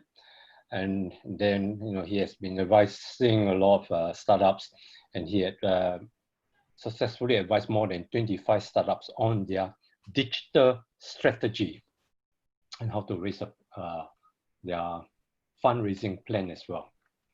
So he has a very strong passion in technology trends across the group. And he actually, this is the area of his interest, and this is where he shares freely. So tonight, he'll be actually sharing something on this aspect. For those of you who are looking to some advice or ideas on your tech startup, you can always actually reach out to Kostaf and buy him a kopi kosong, all right? He likes kopi kosong. So his speech today is basically about, if you can enter in the chat box, put 1 if you are excited about the future, and put 0 if you are apprehensive, right? So you can just put 1 or 0. 1 for very excited, and 0 for being very apprehensive. Okay, and I think we can see a lot of fair proportions of emotions coming. So it's very, very natural, whether we are greenhorns, our campus, or veterans. The world is getting disrupted slowly, thanks to what we call technology. And I'm sure a lot of us are thinking, will my day job be safe next 5 years, 10 years? Or what type of work will there be in the future? So let's invite Kostaf to speak to us on the future of work. So, Costa, future of work. Please enlighten us. Thank you. Sure. Good evening, Agora. Thank you, Dr. Kirill, for the wonderful introduction. I hope I have not lost the audience after the coffee break. I congratulate everyone present here for being part of this wonderful Agora Singapore Speakers Club. I love this platform as it actually provides me a forum where I can experiment without the fear of failure. I can practice my oratory skills, learn from all the speakers and the evaluators, how to be an effective communicator in life, be it work or in personal relationships. But for the next 7 minutes, please be ready to bear my unique accent and sometimes strange pronunciation. To compensate this communication challenge, I'll deliberately slow down so that my message is conveyed. Now, before I commence, I have a sincere request to all the listeners on this forum. I shall be really obliged if you can please rate my speech by typing 0, meaning I failed to convey my message, or 1, if I succeed in creating an impression on you once my 7-minute speech gets over. Your rating will provide deeper insight in addition to the feedback the learned evaluators will share as per the Agora framework. While I have taken 1 minute, because I cannot speak more than 5 to 6 minutes time, so I'll still complete within the 7 minutes, so no worries. So today evening, I'm going to speak on a topic that impacts everyone in this room. While I'm not an expert on this area, I'll try my best to share my acquired knowledge from various thought leaders with an objective of inspiring us in this rapidly changing environment. We recently saw the kind of emotion in the chat box. Thank you for your response. Today, we are witnessing the biggest disruption humanity witnessed since possibly the discovery of the fire or wheel. One question often I come across, be it a young millennial coding feverishly in a deep technology company or a matured relationship manager in a multinational bank. The question is, will robots replace humans? More often than not, it sums up like robots and jobs. Technology is definitely one of the biggest triggers that will impact the future of work. Absolutely, no doubt. As per separate research conducted by Deloitte Consulting, MIT, and Oxford University, they found that around 50% of all jobs across the world can be and most likely will be automated in the nearest future, even with the current technology. Scared? Don't wait. Wait, there is an even more interesting statistics. The number of professions that will be eliminated by the technology is almost nil. And this was found in the same research. What does it mean? Confused? Let me share a story right now. When I started my career around 2 decades ago, I spent innumerable amount of hours crunching data extracted from the newly installed SAP ERP system on an Excel spreadsheet. Today, this is passé. Data scientists like Chong Lim, who is today playing the role of a timekeeper, can write a piece of code that will provide 1,000 times more insight in a fraction of a second to help firms take a decision, which I would have possibly done in 7 days. Today, we enjoy shopping from our home or use a robotic mop to clean our floors. Should we shun these conveniences? These are all the conveniences created by the technology. But the fact is, while 80% of the job is automated, 20% still remains. But the problem is, can a company hire only for 20% of the time, which effectively means 1 day per week, and pay the salary for 5 days a week? It's a big question. Now, before I answer to this question, let me take you to another dimension. If you are aware, iPhone 11 has the same processing power that an average human has. Another 30 years down the line, an average computer will have the same processing power equivalent to all close to the 9 billion human that will be living in the earth by 2050. So, are we seeing a loss of job? I'll still not answer this question. I would request you to think through. But meanwhile, let me share an anecdote. In the 19th century, many European nations were not permitting setting up the railroad, saying jobs will be lost. Today, almost 200 years down the line, since the first railroad was built, Jobs have not only been taken new shape, even the trains that are run automatically. Same will happen with buses and cars, maybe in the next 10 to 15 years of time. And we are going to see this very soon in Singapore. Another example, everyone in this room holds a smartphone. But how much time have we spent reading the user manual to operate the phone?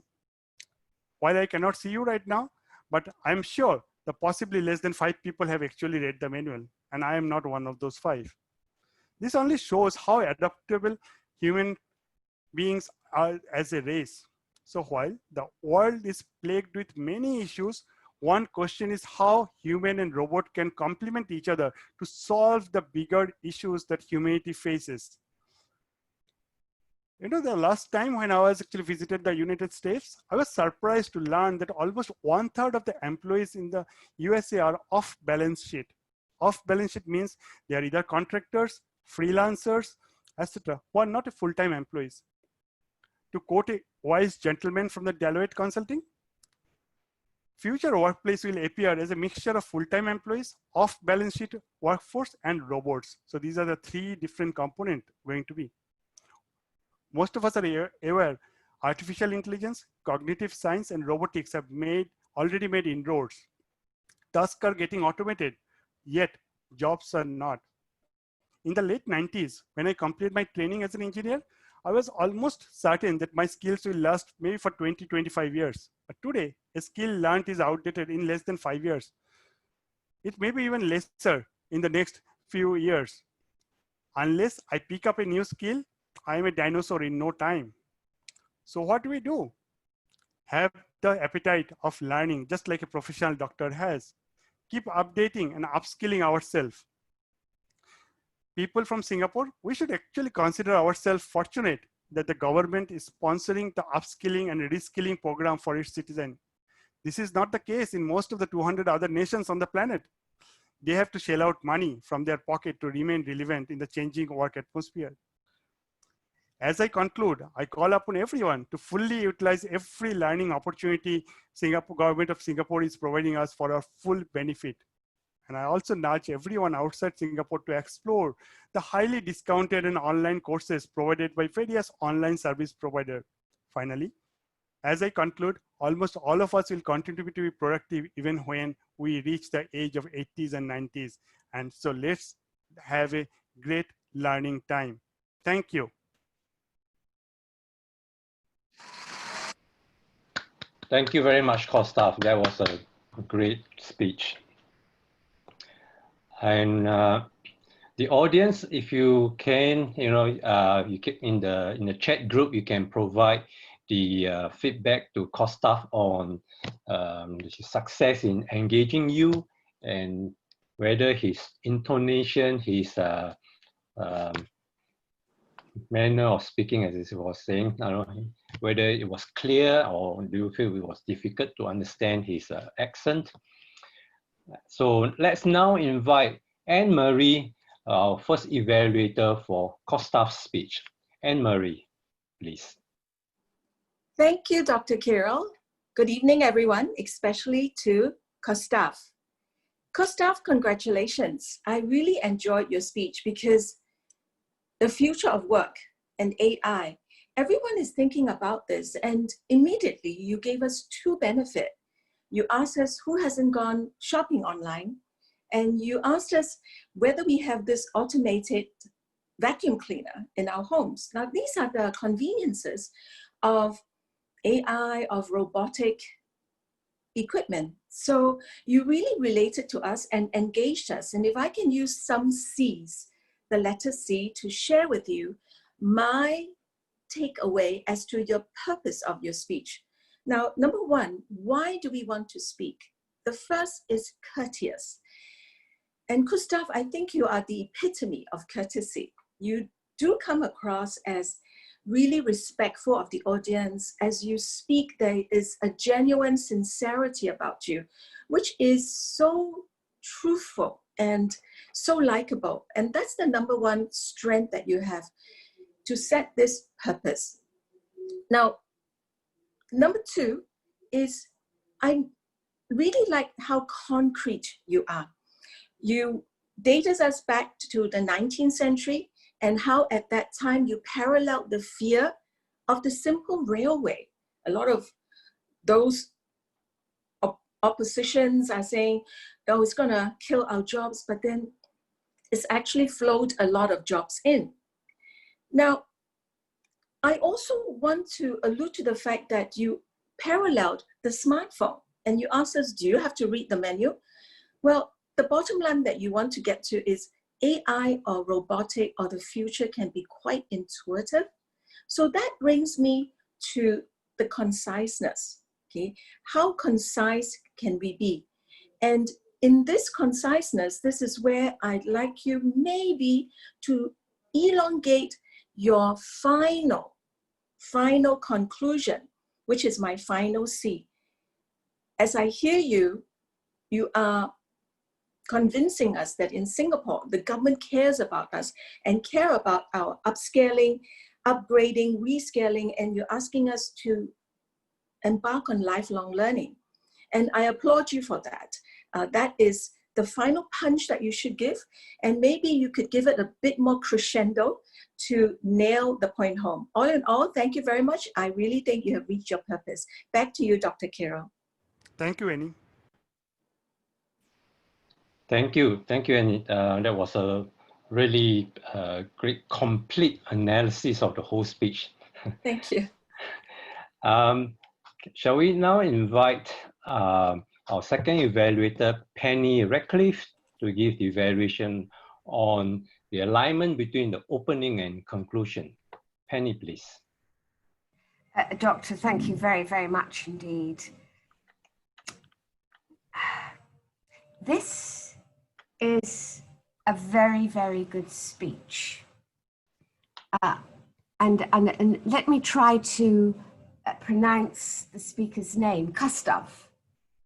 Gustav, thank you very much indeed. Everyone at Agora, Gustav delivered a poignant and intelligent message to all of us. I have, my mandate here is to connect the opening to the conclusion, complementing Anne-Marie's purpose of the message. Let's talk about the opening. The opening alarmed us. You gave us a statistic that jobs today, 50% of those jobs can sadly disappear. However, that message that was filtering along with that, don't worry, but we were already worried, is that people's proficiency is still inside. So the proficiency is an element of where the summary needs to connect to, and it more or less did. You are intelligent, you are provocative, if I may say so, and we were definitely surprised by your message, and we ended up more or less thinking, what should we do for ourselves? The ending, the conclusion, yes, the conclusion was there.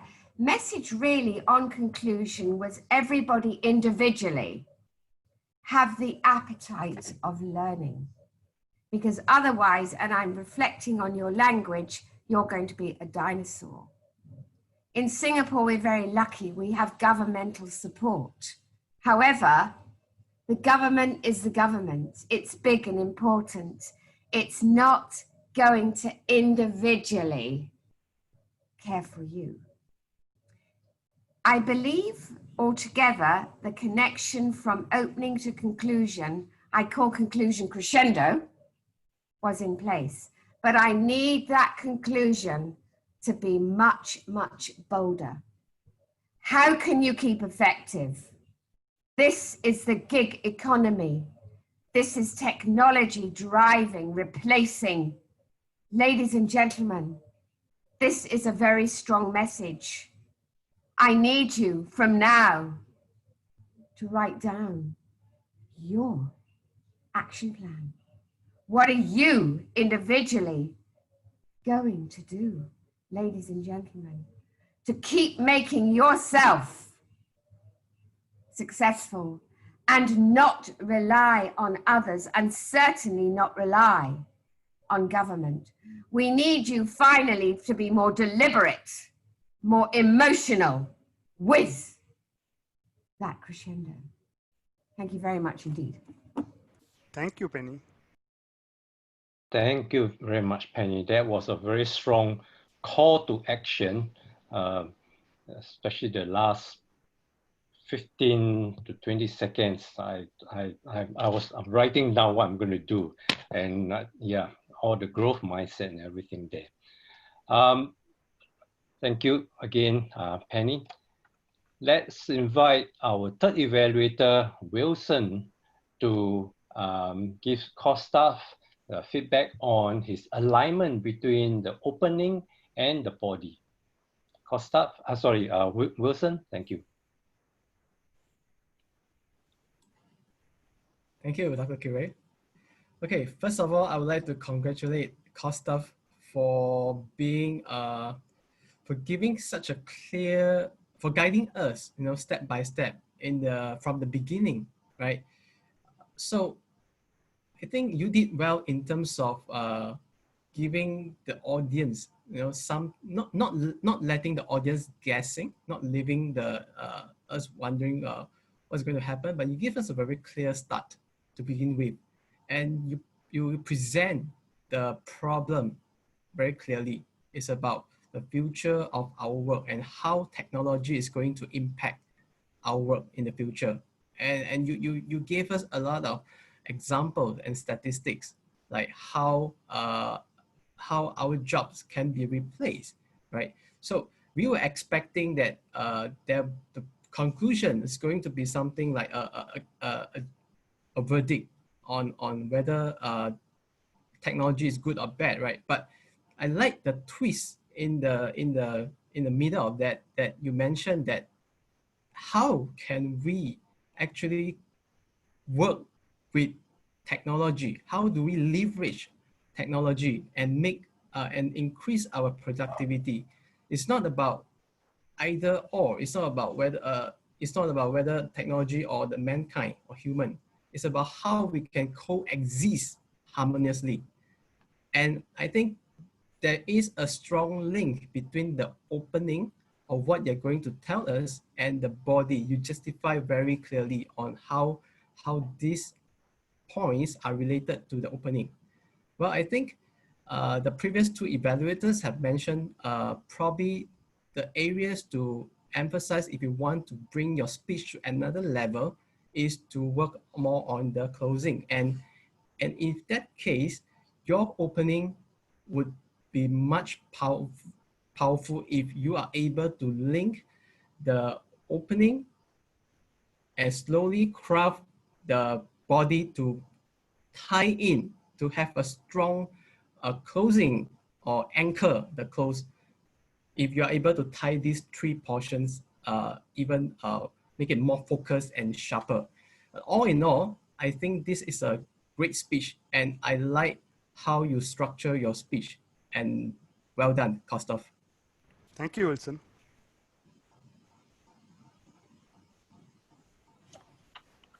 Right. Thank you, all the evaluators for Kostov, and thank you again, Kostov, for a fantastic speech. Now, ladies and gentlemen, we are on to our third speakers tonight. It's not a prepared speech, but it's something that he's specialized on that that he wants to share with us.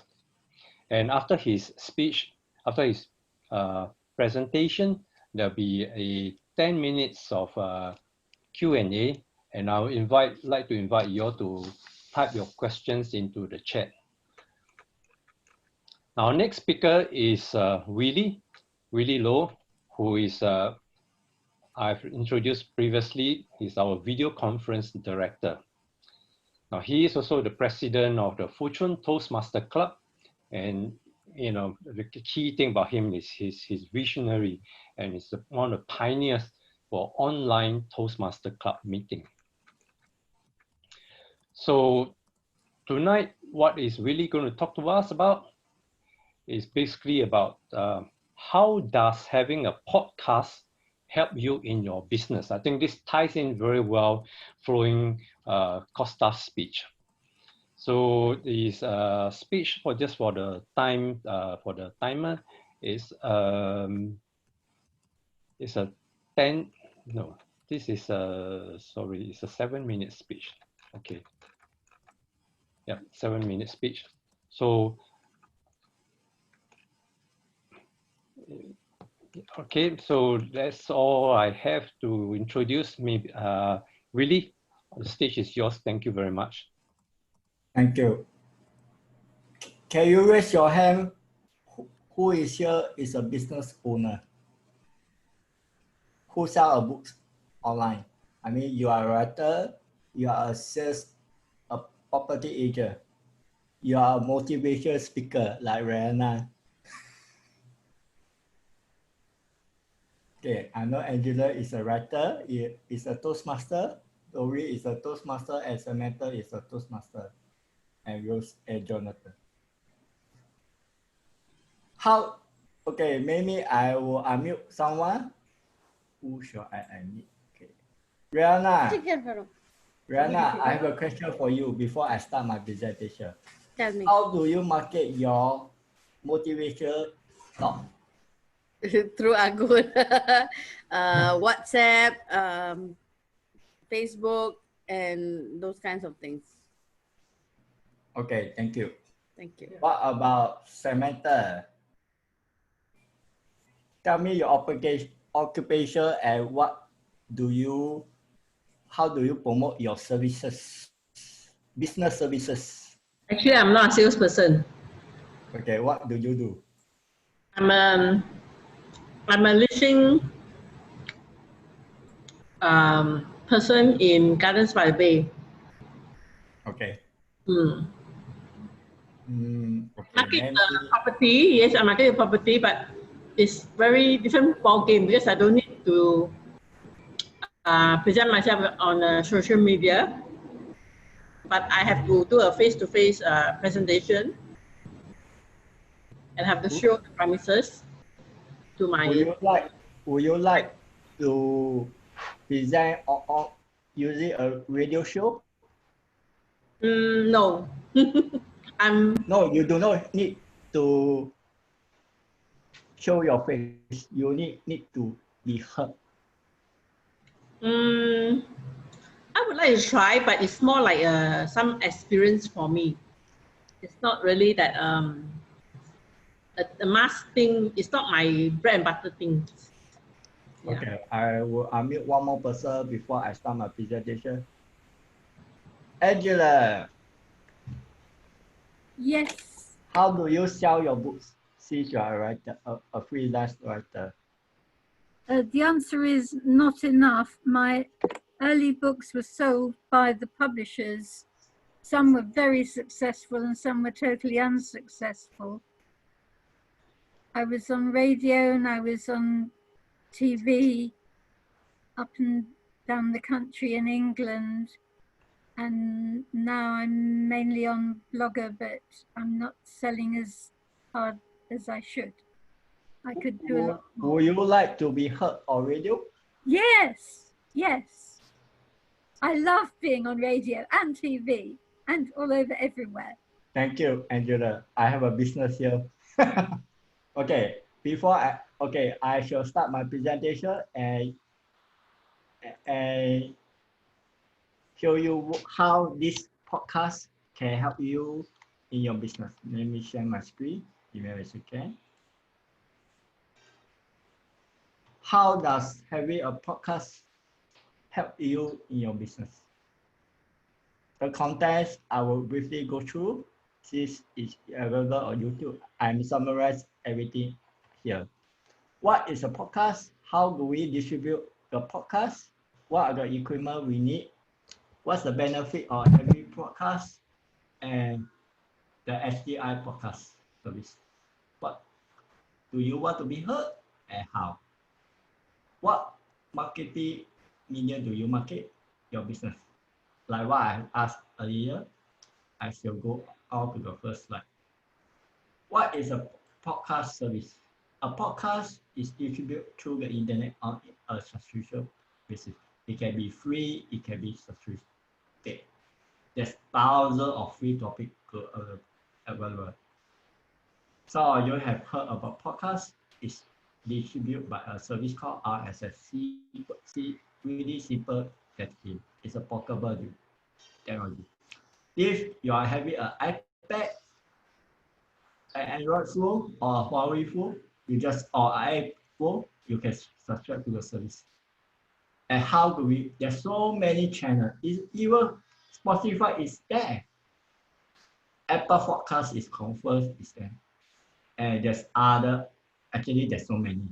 So what we do is you upload to a hosting service called Trusted, based on subscription base, and they help you to publish to the various podcast channels.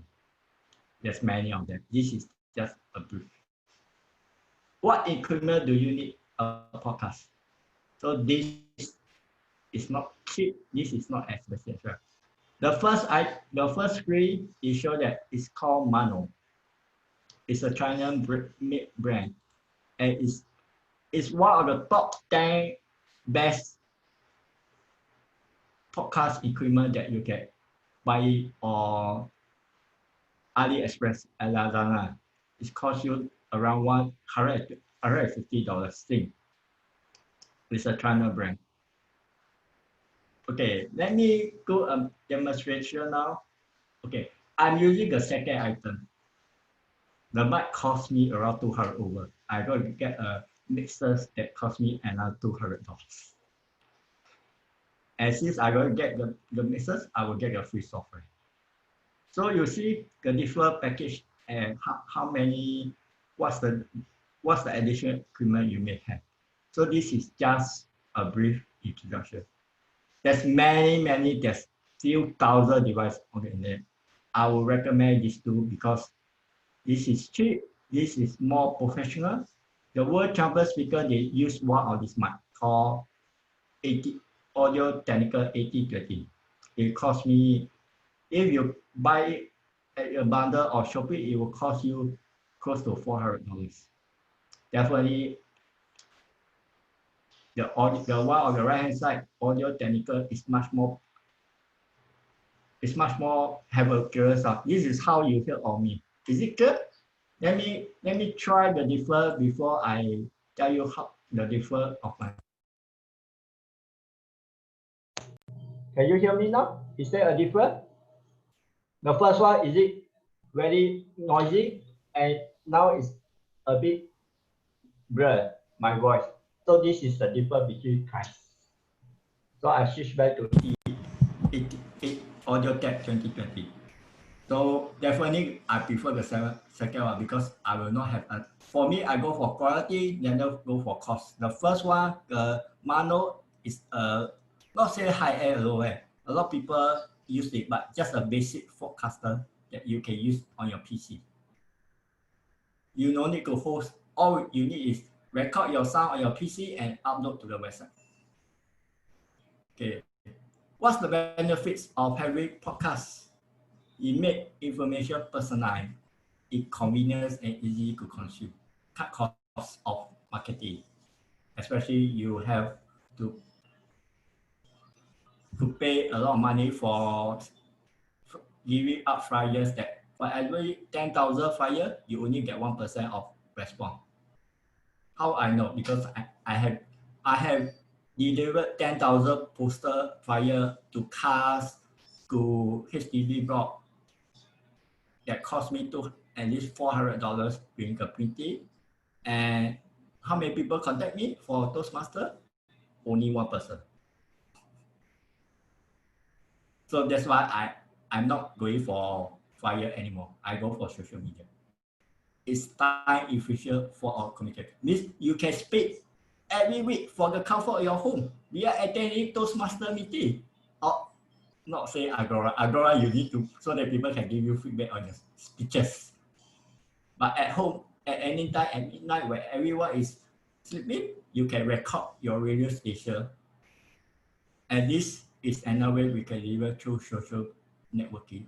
It's a strategy and another channel to market your product. What is SGI Podcast Info? It's a one-stop podcast service we set up for speaker, business owner in Asia. And you can provide content for free so that everyone can access. There will be no fee. It's not. You can also go for a private content like a personal radio station. And if you want to host your personal content provider, means you upload yourself, you promote yourself, we try to help you promote. So we will charge you for a fee too. And we try to use social media to provide your content for a fee. Normally, if you sign up, let me go to the first slide. If you sign up this Transition FM web hosting service, you market yourself. Because we know what the people in Asia need. We have people in the US in our team. Some of you might know him, Marshall. Marshall is our contact person in US so that he can help us to market to the other part of the world. With our contact, with our strategy, this we call it partners. So he's part of our team. Okay, let me continue. So what I'm going to talk again the next time, what people like to listen, not what you like to say, because some of us will say, I like to say what I need, but people want to listen? No. Yes and no. Because the only people like to listen is Get New or the comedian, the stand-up comedian. And the next part is I will talk about other podcast equipment, like this filter here. What's this used for? The function of this filter and the podcast service that we start next month. So all you will ask, where are we starting? We are going to launch the first content by September. And by October, Agora speaker, including Toastmaster, can host the content. This it will be a free opening publicized. And generally, we'll charge a fee for you to have your private radio station. Give me raise your hand if you want to be hosted money services. So the day we stop, your data will be low. No. Now this service will continue to be there. If you host a service on the podcast hosting service, it will charge you. It will cost you $99 US. If you host us, we will give a discount to Agora speaker as well as Toastmaster. Any more question? I already framing got some question. Do you have a question, Frame? How about what is the minimal investment needed for a podcast? For a website hosting or for It's everything, Willie. So start from the production to hosting to everything, to the equipments. The equipment I bought around 400 Sing, close to 400. So if you go for the low end, the manual, it will cost you less, around 200 plus. Okay. And how much time it will, how many days do I need to spend in learning those ropes? What will be the learning curve? 1 day, 2 days, or it will be more than 5-6 days? Up to you. You want to host, okay, for free content, you can upload anytime based on your own schedule. If you want your personal private channel, you have to set a weekly schedule, not a daily. You want to do it every day, up to you. It will be a live so-called news. And really, one last question. Say between a podcast and a YouTube channel, which one you suggest? Yeah. YouTube channel is free of cost, but podcast seems to have some expenses. YouTube is for video. This is radio station. We also going to launch together with the service a video blogging or video podcast. So this is part of the service. This is a single point of service. Instead of you go YouTube, post everything at one location. Thank you. I guess there's a question with my. Okay, Michael, I will provide you the information shortly. How Willie, about, this is Ajay. yes, Ajay, yeah. Sorry, I actually do, my ebook publishing on the Kindle and also the drop shipping stuff. I am also kind of thinking of getting my affiliate stuff. So I was, definitely thinking of podcast as one of the options. Could you perhaps share some more details in terms of, how do I go about it, setting and all? We can just connect separately. It's more of a question of connecting and understanding more than asking on the forum. Actually, there's a lot of websites out there. Okay. There's no single service. Okay. The most important is first, you must have your content. The content is what you need. What do you want to offer to people? What people like to listen? So it's come back to one single aspect. Okay. Speech topic at our speech content. That's what we are all here in Agora or Toastmaster or any other. So this is what we need to improve. I have heard all your speaker for so many. I mean, I heard most of your speeches. I know some of you are there. All you need is to improve your content. You need better content to communicate to the audience. Any tips on the contents then, because that's really the key point, right? That consistent quality contents. Yeah, it will be my next stop in the coming weeks. Understood. Okay. All right. This is just the first in the series. Jonathan, have a question? Thank you, Ajay. Yep.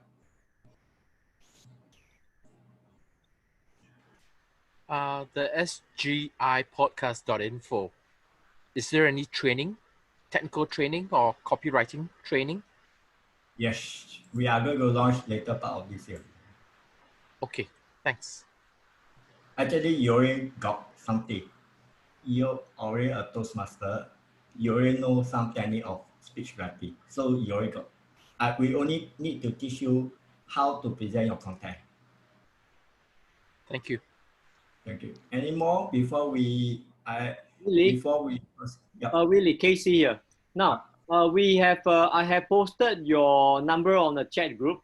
So for those who have, we are running out of time too. So for those who have questions, you can actually call him directly. Yeah, until 3 a.m. It's okay. Casey, thank you very much, and thank you, really for all the all the know-how and all the information on the podcast and the service that you're going to offer to all the Agora members here. Really appreciate that. So all of you, those of you who still want to, this is a free platform for you to practice your speech and get free evaluation by all our professional evaluators out there. Yeah, right. Thank you. Now, next, our event tonight flow on to what I'll call the test. So the test itself, first is the test master, right? Our test master tonight is none other than Jimin, and I think most of you do know him. He's a Marshall Goldsmith certified executive coach and accredited Vistage chair. Right, he has been coaching business owners and CEOs to make decisions to improve their leadership performance. He has written 3 books, and his latest is How to Put the Magic Back into Your Business. It's listed on Amazon stores worldwide, so you can support him. Zimin is also the president of the Association of Singapore Professional Speakers, and where it supports speakers who wants to turn their passion into a business. So in his spare times, he is the one who has been editing all our video clips here and putting it all on YouTube, and where you can go and visit and see how he transformed you and make you look like superstars. And then you can go and sell it on Willie's podcast. So for the test, I think we all know it is very important. The speeches would be a waste of time if we cannot remember, we cannot understand, and we don't believe the speakers. And likewise, the speakers, they need to improve.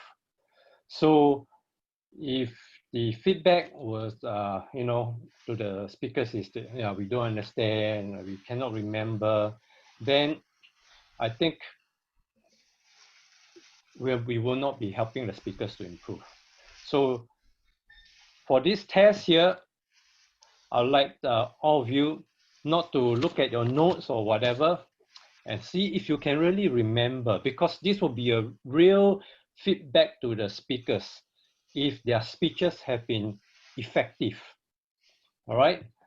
And so, Jimmy, all over to you for the test. Okay, thank you, Kira. Actually, this is not so serious as a test. I'm the one looking at the papers, so you can relax. You don't have to read anything. Don't worry, it's quite simple. But there's a lot of things, a lot of learnings this evening. I've learned a lot of things, so I'll just jump straight to as many speakers as possible. 15 minutes is not a very long time, so let's kick it off. Lawrence mentioned about during his impromptu speech, he mentioned about the moral of a story. What do you remember? What is the moral? Anyone volunteer? Anyone unmute? He mentioned about the moral of there's a moral behind his story about the Sleeping Beauty. What is that? Can you remember what he said, Jonathan? Do not stick your head in the sand and assume everything is all right outside the world. Stick your head out, look around, absorb the beauty, and learn from the beauty around you. Well done. That's correct. Very good. Next one, we have Angela's speech. She mentioned about having a device which people in the American South has it, but Singaporeans don't seem to have. What is the name of the device or the object? Mosquito net. Was that really so? I think she used a very specific name for it. Not really mosquito net. Can you remember what she... screen. Correct. Very good. That's correct. Okay. Okay, Jonathan's speech, he mentioned about social media. What was his point about social media? Just one or two words will do. Key points, not the whole thing. He says that social media has distorted the truth, and he also mentioned some other things. Can you remember what he said? Jimmy got multiple choice. Multiple choice. Okay, I give you these three words. He mentioned about no discourse, no negotiation, no control amongst all parties. Is it all true? Yes. Yes. Okay, that's correct. Actually, he said all these things. Okay, great. And then AJ mentioned an animal. What is the animal he mentioned, AJ? What mentioned? What? Okay, JC? Elephant. Elephant. Very good. What Okay, about the elephant? Yes, what about the elephant? What happened to the elephant? The elephant was hurt because it's a pregnant elephant, and there are people who put firecracker into the pineapple, and and let hurt the elephant that way. Okay, it's correct. You described it correctly. Yeah, I actually read the news. Okay, good. Okay, Penny mentioned about the 3 C's. Can anyone state what are those 3 C's in a speech? There are 3 C's. One is concise. Yes, correct. That's correct. Clear. Clear, correct. One of them. Yes. Compelling. Correct. You got Yes. it. All these 3 are correct. These are her 3 C's. Ben mentioned about having some sort of programs for students. What do you call those programs? Youth program. Okay, student exchange programs. Okay, that's good. And what do you actually do at the student exchange program? Get to go to another place, another country, and experience the culture, the way of living and all that? Experience yes, that's correct. poverty. Correct. Sorry? Both Shona and Bumping is correct. Next one, I will go on to Peter Woon's speech. He mentioned about some habits. What did he say about? There were 3 words he used. What did he mention about old habits? One was unlearning. Yes, correct. And relearn. Yes, that's correct. Both are correct. No, unlearning and relearning. He also mentioned about vulnerability and being transparent. Okay. Now, okay. Jeffrey's talk about creativity. What was his view about creativity? Just one view will do. Cannot be taught. As experienced. Okay, that's correct. And creative people, they don't have any box. No box. Okay, No yes. box, yeah. No box at all. Okay. Mike Nicholson mentioned about some numbers about some people, how many people making how many billion profit a year in the US. Anyone can remember the number? How many people first made so much billions of profit? 4 people. Okay, your one shot is he mentioned 5 people.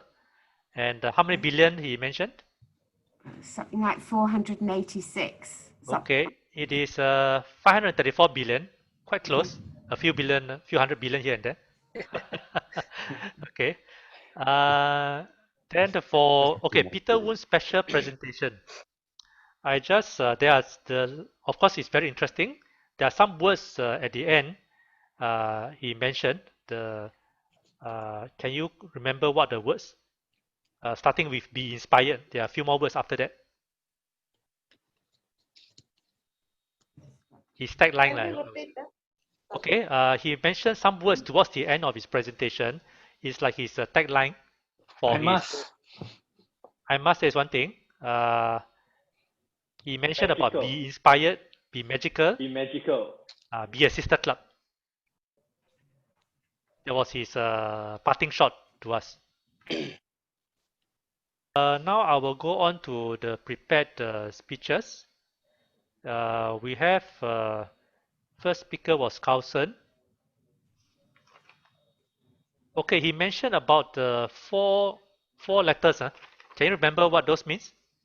State the letters, the 4 letters, and what it means. Flop. Correct, flop.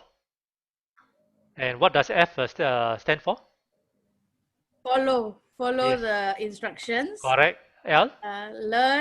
Learning. Tactics. O. Optimistic. Open-minded. Yes, open-minded. And P. T is P for taste the food.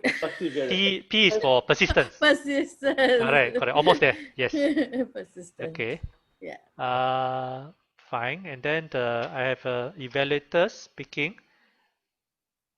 Okay. Angela did some recommendations. Angela made some recommendation about incorporating what name for Carlson? Car. Okay. Car as part of his name, and then maybe have a picture of a car or something, and then every time she looks at it, she would think of Carlson. Yes, that's good. Carlson and the car. Great. We have speaker Kostov. He mentioned that in US there are a number of people that are off balance sheet. What is the proportion? What did he mention? He said in America and US there are a certain proportion of people who are off the balance sheet. 50%. 1/3 is correct. Kira is correct. 1/3. About 30% are off balance sheet. The so-called is like they are not full time. They are maybe part-timers, contractors, stuff like this. I have this evaluation from Anne-Marie.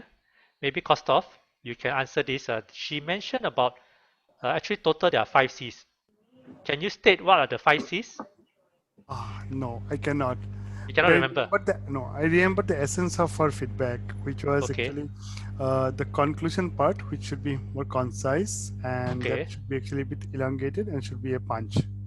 Okay, that is one of them, but I give it to the rest opportunity. Okay, there are 5 C's. Which is the first C? Courtesy. Courteous. Yes, correct. Courteous. Second C. Second C. Compliment, is it? Compliment, I'm not sure. Compelling. Second C is contrite. Contrite. Okay. Third C.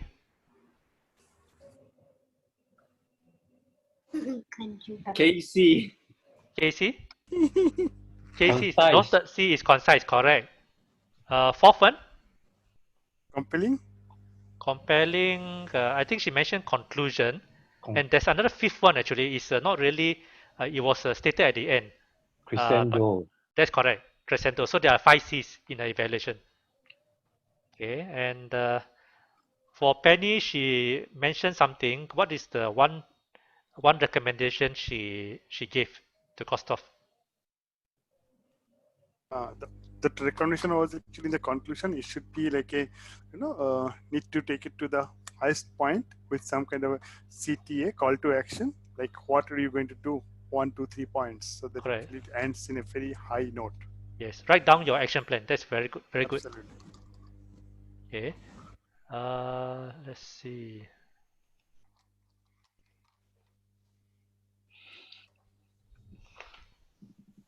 Okay, now I go on to Willie's talk. Can you state maybe at least 2 benefits of having a podcast? You can do it from the convenience of your home.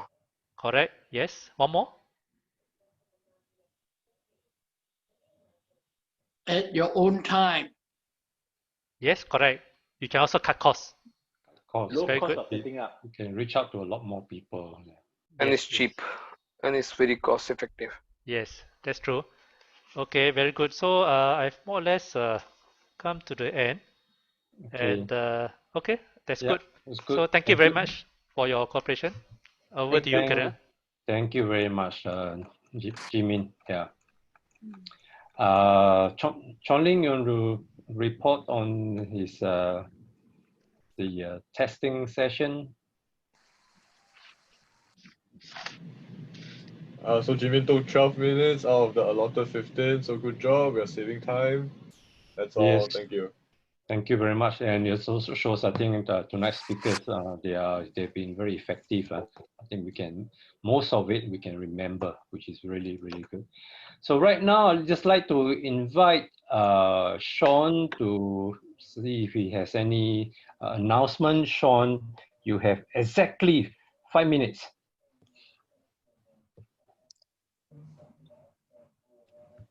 Hi. Hello, good evening, everybody. All right. For tonight's session, okay, I only have 2 announcements. All right. Number 1 is about my favorite. Okay, is the Agora node. All right. So may I know around here who do not know what the Agora node is? Anybody? Okay, I saw Angela. Okay, I saw Mr. Mok. Okay, so before I share with you what Agora node is, okay, let me ask you 2 questions. Number 1, is it easy to get business these few days, at this period of time? Number 2, if just by doing a little bit of writing, all right, your services and product, okay, will be spread and marketed to more than 300 members in Singapore and more than 1,000 members in the world. Do you think that's a good idea? Yes.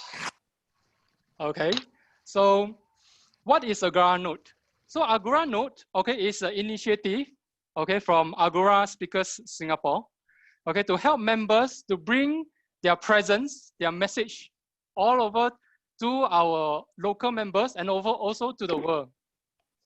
So what happens is that this initiative, all right, is very simple.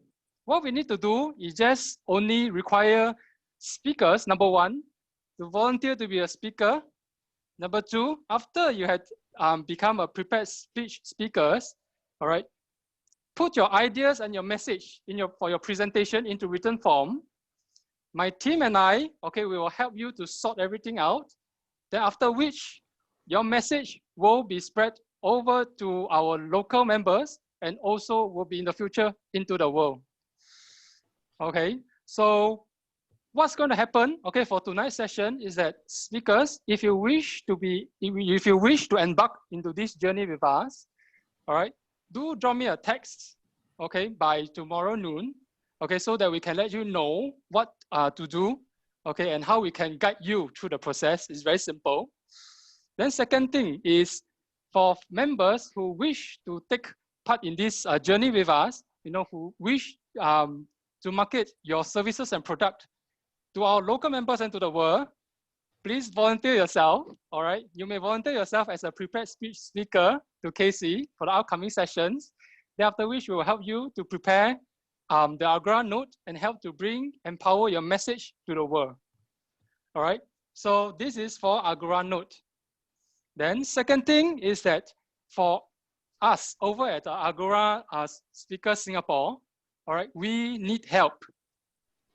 Okay, 2 areas. Would you like to learn a new skill? Okay, learn some ideas about social media management. That's number 1.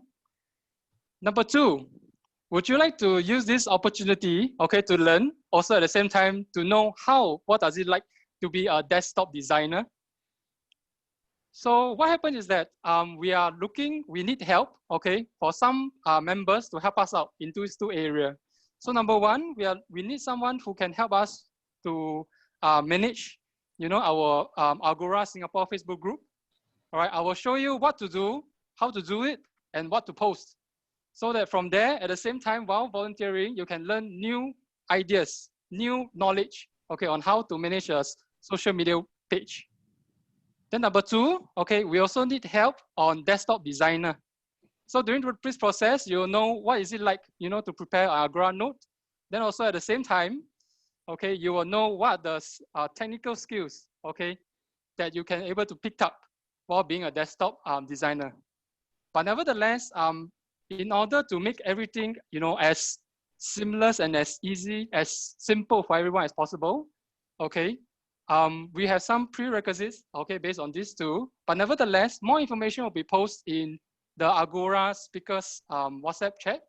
All right, then from then on, whoever wishes, to join us in this journey, to let us know, okay, but to confess, at the moment, we are looking at around 2 for each position, all right. If you wish to volunteer with us, do step forward, let us know, okay, we will see where we can help to allocate you, okay, to make a better experience for everyone. All right, thank you very much. MC, back to you. Thank you, Sean. So we have come almost to the end of the session. We've I think completed all our items for the business for the day. So last, we will now invite Jeffrey to close the meeting today. Just to introduce Jeffrey, he's a full-time wellness coach, and if you can see his size. Okay, so obviously he's a fitness coach.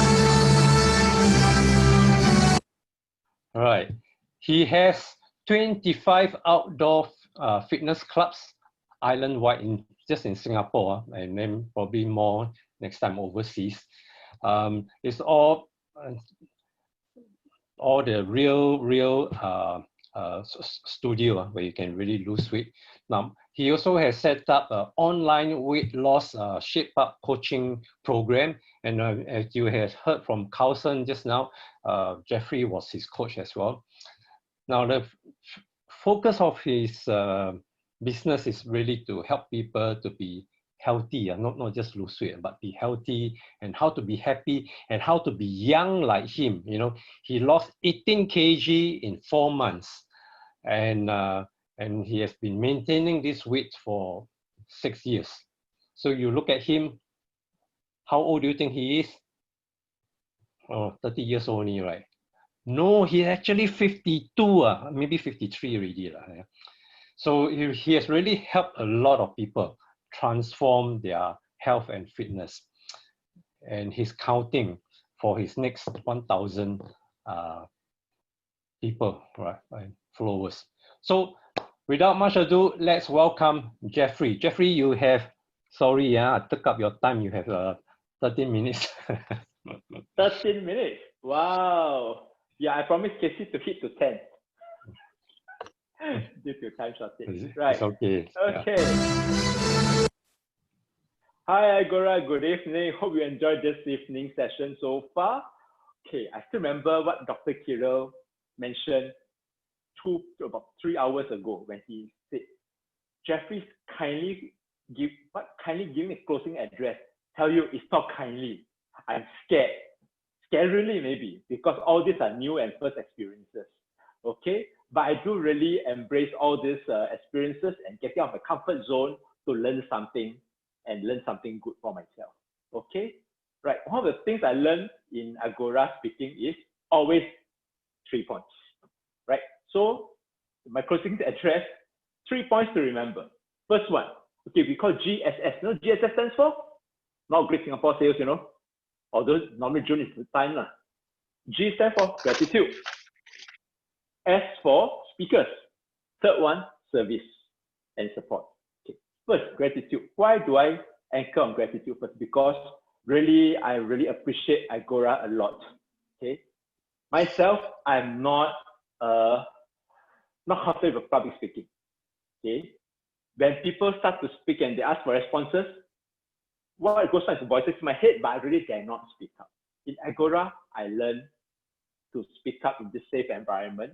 So we step up, okay, to answer questions, to even to responding to impromptu speech. It's also quite scary to me. Okay, so I wonder how many of you share this kind of sentiments. I'm really at ground zero. Okay, and now maybe 0+ a little bit, but still it's always an uncomfort zone for me. Okay, and here in Agora, I look forward to all the Agora sessions because it trains my mind. My full-time job and work, yes, and as Christoph mentioned about off the balance sheet kind of work, yes, I'm off the balance sheet of any company. Okay, right. But then I'm full-time off the balance sheet for 6 years. Enjoy myself. And this I work on people's body. But in Agora, it works on my mind, my thoughts, and help me to learn how to structure my thoughts, how to communicate, whether gestures or eye contact. Yes. Before COVID days, we mean International Plaza, and then we do learn to make eye contact. I think Bumping remember told us you must speak in this way as if to a person, eye contact. But now moving to this COVID times, what we learn to do? We learn eye contact with the camera, right? Yes, and so really, from not comfortable speaking to speaking physically face-to-face down to virtual form, it's really the learning, okay? A lot, overcoming a fear, even a phobia. Really, welcome to Agora. You really enjoy this learning. Join us through all the meetings. It's really very safe and very nice people here to help us hone our development. Okay, skills and knowledge.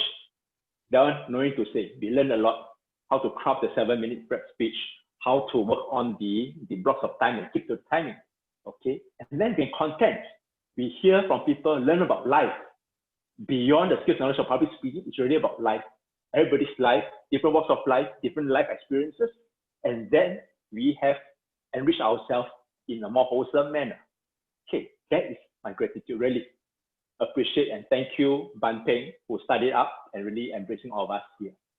Okay, speakers, do you know something that ties through all the speakers today?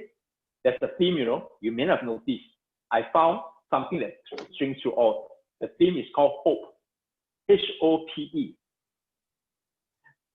Peter from East Malaysia, that's a hope for what? International friendship. Barring any other society blocks or our mental blocks, we are all human, connected together on this earth, extending international friendship so we grow each other. That's the hope. Carlson, the speech about hope. What hope? Health hope. Never give up. There's always we all deserve a better health. And he structured a hope for us. Christoph, what hope does he give us? A hope that we are all adaptable. IT and AI is not taking over us.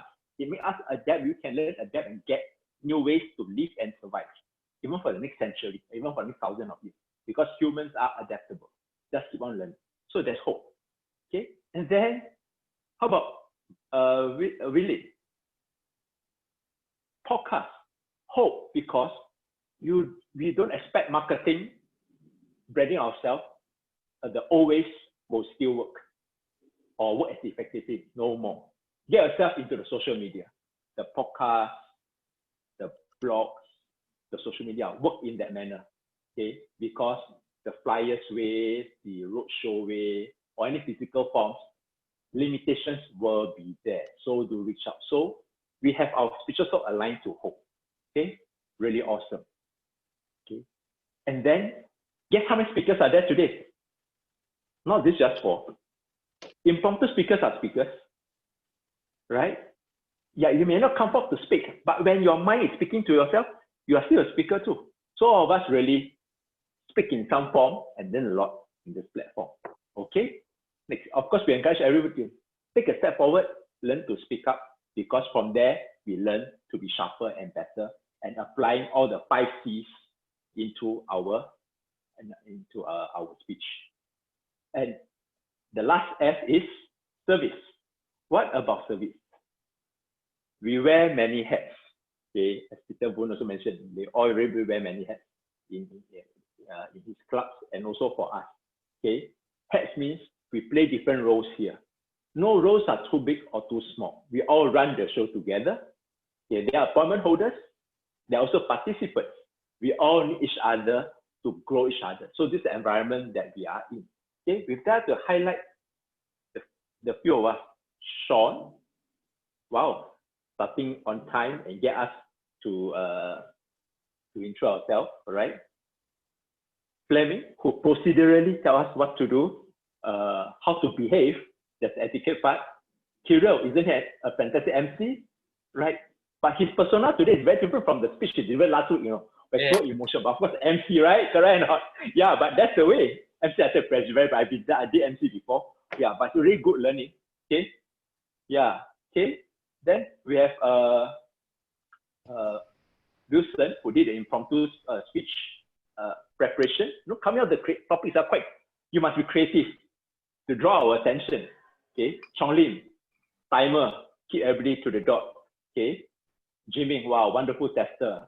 Tester is one of the, I would say one of the most stressful jobs because you really got to be alert from the start to the end, drawing items to test us to make sure we remember.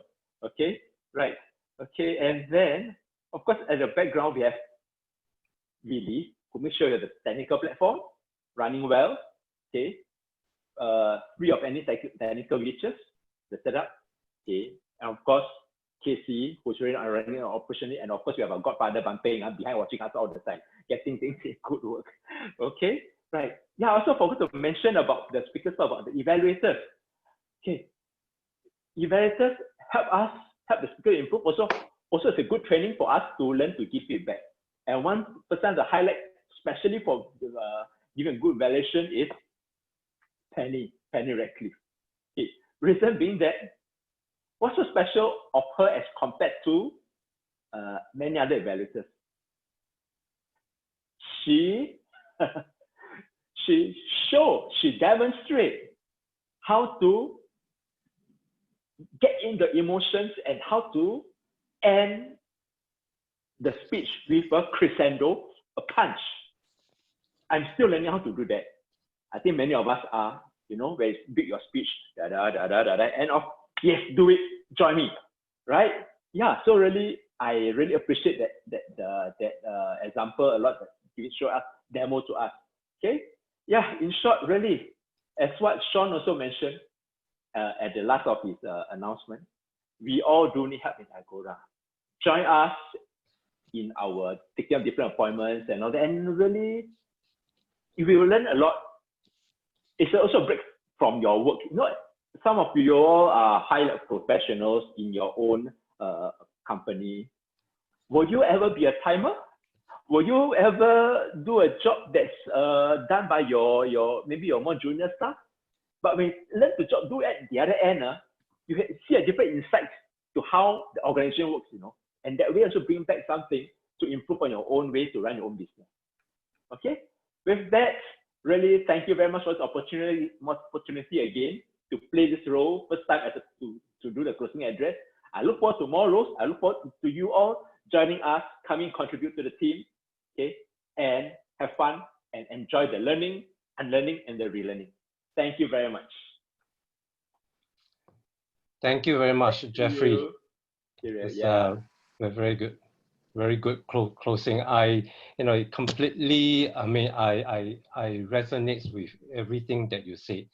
I'm really very grateful that I'm here in Agora. I learned so much, and I'd just like to share a very quick one that none of us are born speakers, and I was terrible. The first day I spoke.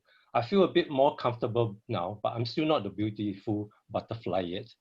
And there's a lot of great speakers here, a lot of learning every time, even today, I learned so much.